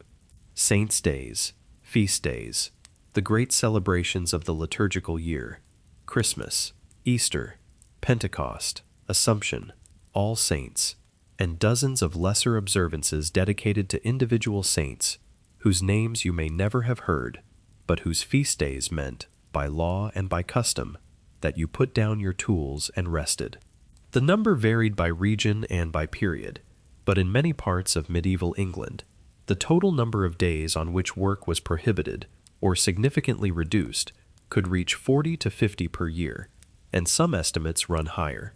Add the Sundays, on which labor was also restricted, and the medieval worker had something approaching 1 day off in every 3. This was not a modern weekend. It was not leisure time in the way you understand it. Holy days came with their own obligations, attending Mass, participating in processions, observing the fast or feast that the day required. But the plowing stopped, the harvesting stopped, the corvée labor stopped. The Lord could not compel you to work his fields on a holy day, and the Church, which was never shy about asserting its authority over the calendar, enforced the prohibition with the same mechanisms it used for everything else. Sundays were the strictest. Working on the Sabbath was a sin, and the Church's courts treated it accordingly. Plowing on Sunday, milling on Sunday, conducting trade on Sunday, all of these could bring you before the ecclesiastical court for a penance or a fine. The prohibition was not always perfectly observed, especially during harvest, when every dry day mattered, and the temptation to work through a Sunday was powerful. But the principle was firm, and the community expected it to be upheld. A neighbor who worked on Sunday was a neighbor who was cheating, getting ahead while everyone else rested, and the resentment this generated was real enough to fuel complaints at court. The great feast days were something more. Christmas was not a single day. It was a season, 12 days during which a general peace was expected. Work was suspended, and the Lord was obligated to feast his household with particular generosity. The Christmas feast was the most important hospitality event of the year, and a lord who skimped on it damaged his reputation in a way that took months to repair. Easter brought its own obligations, its own fasts beforehand, and its own celebrations after, and the transition from the austerity of Lent to the abundance of Easter Sunday was one of the most emotionally significant rhythms in the medieval year. There is something almost kind about the holy days. Not entirely kind, because the Church's motives were theological, not humanitarian, and the rest came with its own set of rules about what you could and could not do. But in a world where every other hour of your life was claimed by someone, the holy day was a pause. The bells still rang, but they rang for a different reason. The chapel was still mandatory, but the work was not. You could sit outside your cottage on a saint's day afternoon and feel the sun on your face without owing anyone anything for the hour. The system that took everything gave this back, and even if it gave it back wrapped in liturgy and obligation, the rest was real. Your body felt it. Your hands, rough from the plow and the scythe, and the endless manual labor of medieval agriculture, were still for a day. And the stillness was a gift the calendar offered roughly once every week, more during the great feasts, a rhythm of work and rest that the modern world, with its 5-day weeks and its 2-day weekends and its emails that arrive on Sunday mornings, has not actually improved upon as much as it likes to believe. But the quiet of a holy day afternoon is not the only sound in this place. Listen, below the birdsong and the wind and the distant murmur of a neighbor's conversation, there is another layer. the animals, the chickens scratching in the yard, the pig rooting along the edge of the cottage wall, the cow shifting its weight in the byre that shares a wall with your sleeping space, and the smell that has been with you all day, every day, since you woke up inside these walls, the smell that you have almost stopped noticing because your nose surrendered to it sometime around mid-morning. The medieval castle and its surrounding community were places of extraordinary physical closeness, and the law reflected this with a specificity that tells you everything about what daily life actually smelled like, sounded like, and felt like at ground level. You were required to dispose of your waste in designated areas, not behind your cottage, not in the street, not in the ditch that drained the common field. There were specific places, midden heaps, and designated dumping points where household waste was permitted, and the court records are full of fines for people who threw their refuse in the wrong spot. The street outside your door was a shared space, and fouling it was a communal offense that drew complaints from neighbors and amercements from the court with predictable regularity. Animal management was governed by rules that reflected the reality of a community where livestock and people lived in very close quarters. Your pig was your responsibility. If it wandered onto the Lord's land, you paid. If it rooted up a neighbor's garden, you paid. If it was found loose in the street, it could be impounded in the village pound, a fenced enclosure maintained for exactly this purpose, and you paid a fee to get it back. Stray animal cases are among the most common entries in manorial court rolls, and they paint a picture of a world where the boundary between human space and animal space was porous, contested, and endlessly litigated. Dogs had their own regulations. In some manors, only the lord was permitted to keep certain breeds of hunting dogs. Tenants' dogs might be required to be lawed, which meant having 3 claws removed from one front paw to prevent them from chasing deer. The practice was a forest law requirement in areas near royal forests, and it was enforced by inspection. Your dog's feet were a legal matter. The latrines, in a castle, were built into the walls. They were called garderobes, and they emptied through chutes that dropped waste into the moat or a cesspit below. The smell was managed, to the extent it was managed at all, by the thickness of the stone walls and the draft of cold air that moved through the shafts. In the village surrounding the castle, arrangements were simpler and smellier. Cesspits were dug behind cottages, and when they filled, they were emptied by hand, a job that was either performed by the household itself or by a specialist whose services cost money. The maintenance of cesspits was, again, a matter that could reach the manorial court if a neighbor's pit overflowed onto shared ground or contaminated a water source. None of this is glamorous. None of it appears in the romantic version of medieval castle life that fills the films and the novels and the daydreams. But it is real, and the law's attention to it tells you something important about this world. The system was not only concerned with grand matters of justice and obligation and fealty. It was concerned with pigs, with ditches, with where you put your garbage, and how close your cesspit was to your neighbor's well. The law reached into every corner of life, because in a community, this tightly packed, every corner of life affected everyone else. Your waste was your neighbor's problem. Your pig was a walking liability. Your dog's toenails were a matter of royal forest policy. The sheer density of regulation was not tyranny. It was the inevitable consequence of a few hundred people trying to live together inside stone walls without killing each other over a badly maintained ditch. The air is cold now. The stars are out, thick and bright in a way you have never seen them, because there is no light pollution here, no glow on the horizon, nothing between you and the sky but clean, dark air. The castle is quiet. The animals have settled. The cesspits are, for the moment, not your concern. Tomorrow the bells will ring again, and the obligations will resume, and the system will begin its daily extraction with the same patient, grinding thoroughness it has maintained for generations.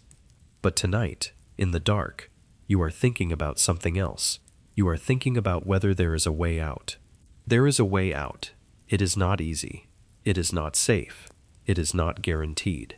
But it exists, and the fact that it exists at all tells you something important about the system you have been living inside tonight. The system was heavy, but it was not sealed. There were cracks, and people found them, and some of them walked through. The most famous crack in the wall is the year and a day rule.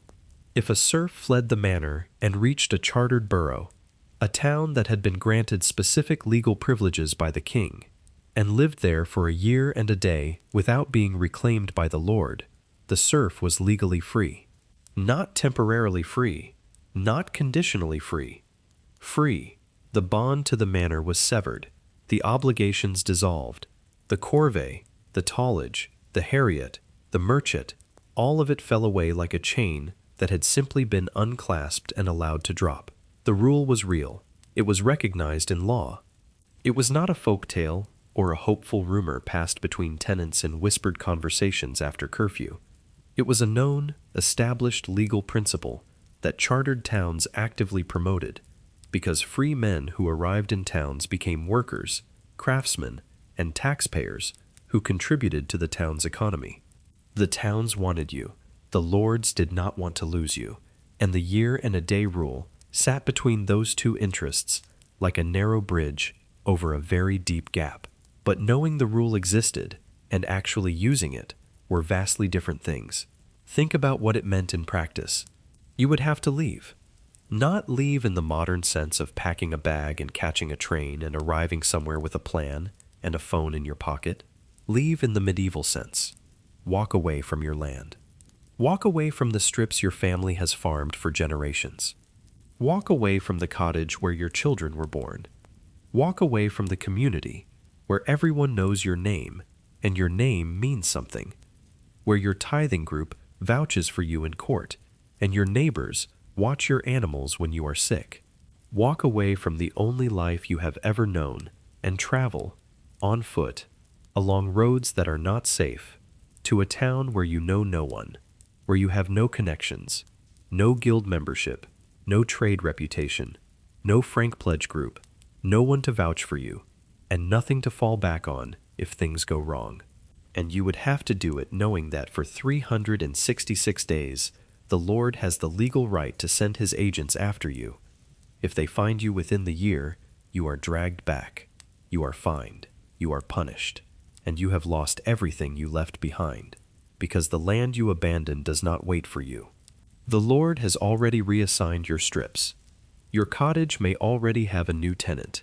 The life you walked away from has closed behind you like water filling a hole. The journey itself was dangerous.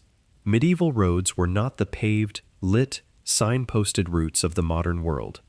They were muddy tracks through open country, passing through forests where bandits operated, and across rivers where bridges might or might not exist. You traveled on foot because you did not own a horse. You carried what you could carry, which was very little, because everything of value you possessed was tied to the land you had just abandoned. You slept in hedgerows, or begged shelter at monasteries. You ate what you could find, or what strangers were willing to share, and every mile you put between yourself and the manor was a mile further from everything familiar, and a mile closer to a town that might or might not welcome you when you arrived. Some people made it. The records of medieval towns contain entries of new freemen, men and women who appeared with no prior history in the borough, who established themselves in trades, who married, who paid taxes, who built new lives in the narrow, crowded, bustling streets of towns that were happy to have their labor. These people became tanners, and weavers, and bakers, and brewers, and servants, and laborers, and their children were born free, and their grandchildren never knew the weight of a heriot, or a merchant, or a boon work, because the chain had been broken one generation back by someone brave enough or desperate enough to walk away from everything. Some people did not make it. The manorial court rolls contain entries that tell the other side of the story, names that disappear for a year or two and then reappear, marked with a fine for flight. They tried. They left, they were found, or they gave up, or the town was too hard, or the loneliness was too much, or the winter was too cold without the shelter of a community that knew them. They came back. They paid the fine. They resumed their tenancy. And the record does not say what it felt like to return to the place you tried to escape, to face the neighbors who watched you go, to kneel before the steward's court and admit that freedom was too expensive, or too frightening, or too far away. The silence in those entries is its own kind of story, and it is a story that does not have a satisfying ending. There was another path to freedom, one that did not require fleeing in the night. Manumission was the formal, legal grant of freedom from the Lord, and it came in several forms. Sometimes it was purchased. A serf who had managed to save money, penny by penny, over years or decades, could negotiate a price for their freedom with the Lord. The price varied enormously. It could be a few shillings. It could be several pounds. It depended on the Lord's assessment of what he was losing, because freeing a tenant meant losing their labor, their fees, their immersements, and the heriot that would come due at their death. The Lord was not selling a piece of paper, he was selling a future revenue stream, and the price reflected it. Sometimes manumission was granted in a lord's will, as an act of piety. A dying lord, thinking about the state of his soul, might free a handful of serfs as a charitable gesture, the way a modern philanthropist might endow a scholarship. The freed serf received a document, a charter of manumission, that they guarded for the rest of their lives, because without it, their freedom was just a claim, and claims without proof were vulnerable in a world that ran on written records. And sometimes, rarely, manumission was granted as a reward for exceptional service. A serf who had served faithfully for decades, who had managed the Lord's affairs, or fought in his campaigns, or performed some act of loyalty that the Lord wished to recognize, might receive their freedom as a gift. These cases were unusual enough to be noted with some ceremony, and the documents that survive carry a weight that transcends their legal function. They are records of people stepping out of a system that had defined their entire existence, receiving a piece of parchment that said they were no longer property, and walking forward into a life where the bells still rang, but the obligations had finally stopped. But the real end of the system did not come from individual acts of flight or generosity. It came from a catastrophe so vast that it broke the mathematics of the entire arrangement. In 1348, the Black Death arrived in England. Within 2 years, somewhere between 1/3 and 1/2 of the population was dead. The numbers are so large that they resist comprehension. Entire villages emptied. Entire families vanished. Entire manors lost so many tenants that there was no one left to work the fields, no one to pay the dues, no one to grind the grain at the Lord's mill or bake the bread at the Lord's oven. The infrastructure of feudal extraction depended on a large population of bound laborers who had no choice but to work for whatever terms the Lord set. When half of those laborers died in the space of 18 months, the entire equation collapsed. The survivors had something they had never had before: leverage. When labor is abundant, the Lord sets the terms. When labor is scarce, the laborer sets the terms. The peasants who survived the plague knew, with a clarity that no amount of legal theory could obscure, that their work was now worth more than it had ever been. They demanded higher wages.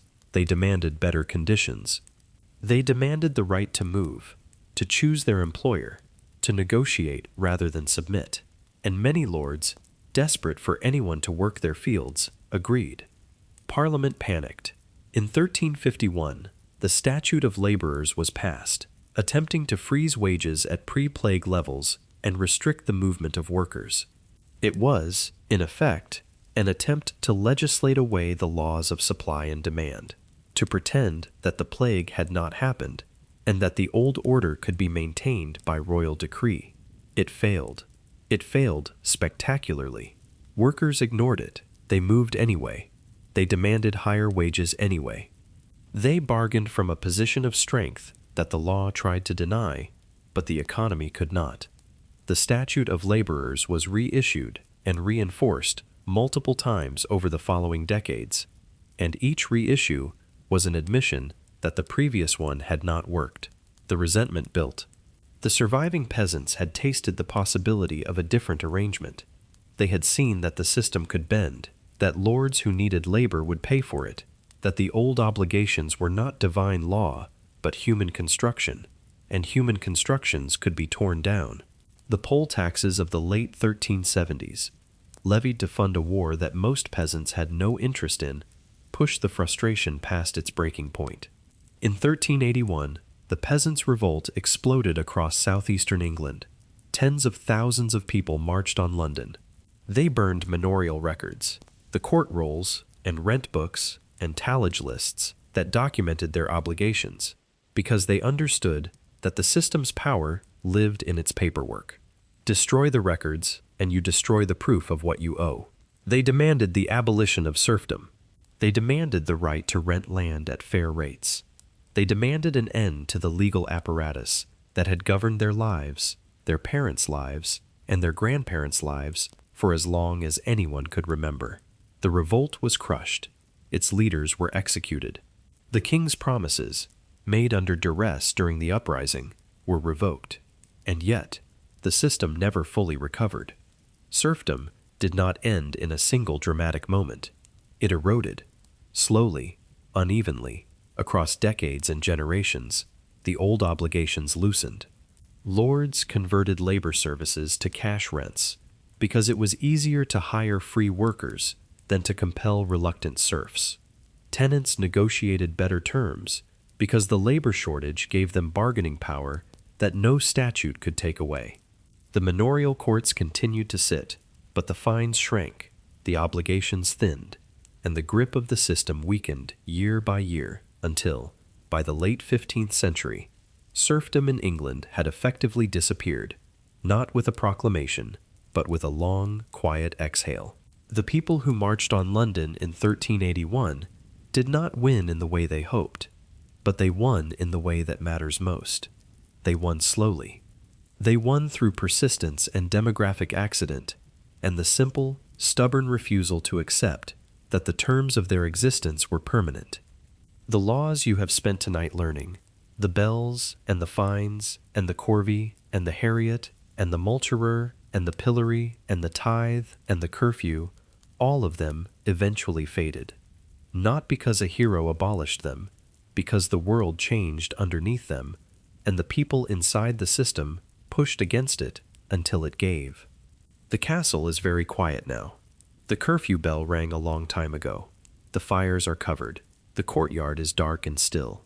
Somewhere a dog is sleeping against a door. Somewhere a child is breathing softly in the straw. The great hall is empty. The tables cleared. The benches pushed back against the walls. The salt cellar locked away until morning. The chapel is dark. The forest is dark. The fields are dark. The strips lying patient under the stars, waiting for the morning and the plow and the endless turning of seasons that will continue long after every name in the court rolls has been forgotten. The people who lived under these laws were not simple. They were not passive. They were not the quiet, obedient background figures that the romantic version of history needs them to be. They hid handmills under their floorboards. They brewed illegal ale and paid the fines and brewed again because the profit was worth it. They memorized the neck verse in case they ever needed an escape route through a courtroom loophole. They argued in court, not as helpless defendants, but as people who understood the system well enough to use it. They found the cracks. They negotiated the margins. They pushed against the edges of what was permitted, quietly, constantly, with the patient stubbornness of people who know they cannot overthrow the system, but refuse to let it have everything without a fight. They were not simpler than you. They were not nobler than you. They were not more oppressed, or more resilient, or more romantic than you. They were you. They woke up tired and owed more than they could comfortably pay. They worried about their children and wondered if the harvest would be enough, and tried to get through the day without breaking too many rules. They sat outside their cottages on holy day afternoons, and felt the sun on their faces, and were glad, for an hour, that the bells had stopped, and the obligations had paused, and the system had given them this one small pocket of rest. They looked up at the same stars you would see if you turned off every light in your house and went outside and stood in the dark and let your eyes adjust. The same stars, the same sky, the same quiet human moment of standing still and breathing and being alive and not quite knowing what to make of it. Spare a thought for them tonight, not as figures behind glass in a museum display, not as characters in a story someone told you to help you sleep, as people, real ones, people with sore backs and rough hands, and opinions about the miller, and a favorite spot in the great hall, and a memory of a good harvest, and a fear of a bad one.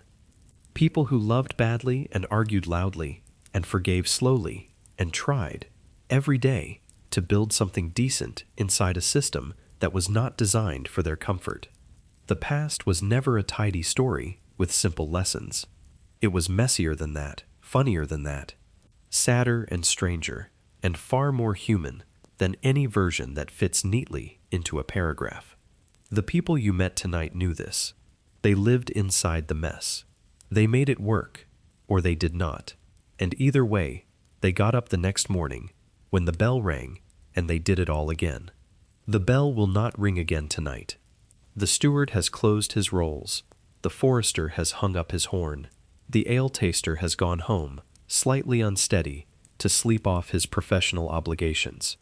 The Lord is somewhere above you in the keep, and his problems are his own, and they are not yours to carry.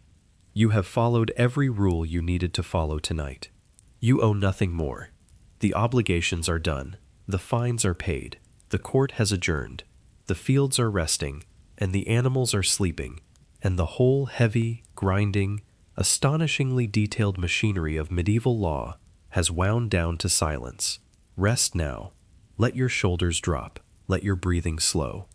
Let the old laws fade the way old laws always do, quietly, gradually, replaced by something new that the people inside them fought for without ever quite seeing it arrive. The castle is still. The stars are bright. The dark is soft and deep and has no rules at all. Sleep well and let it all go.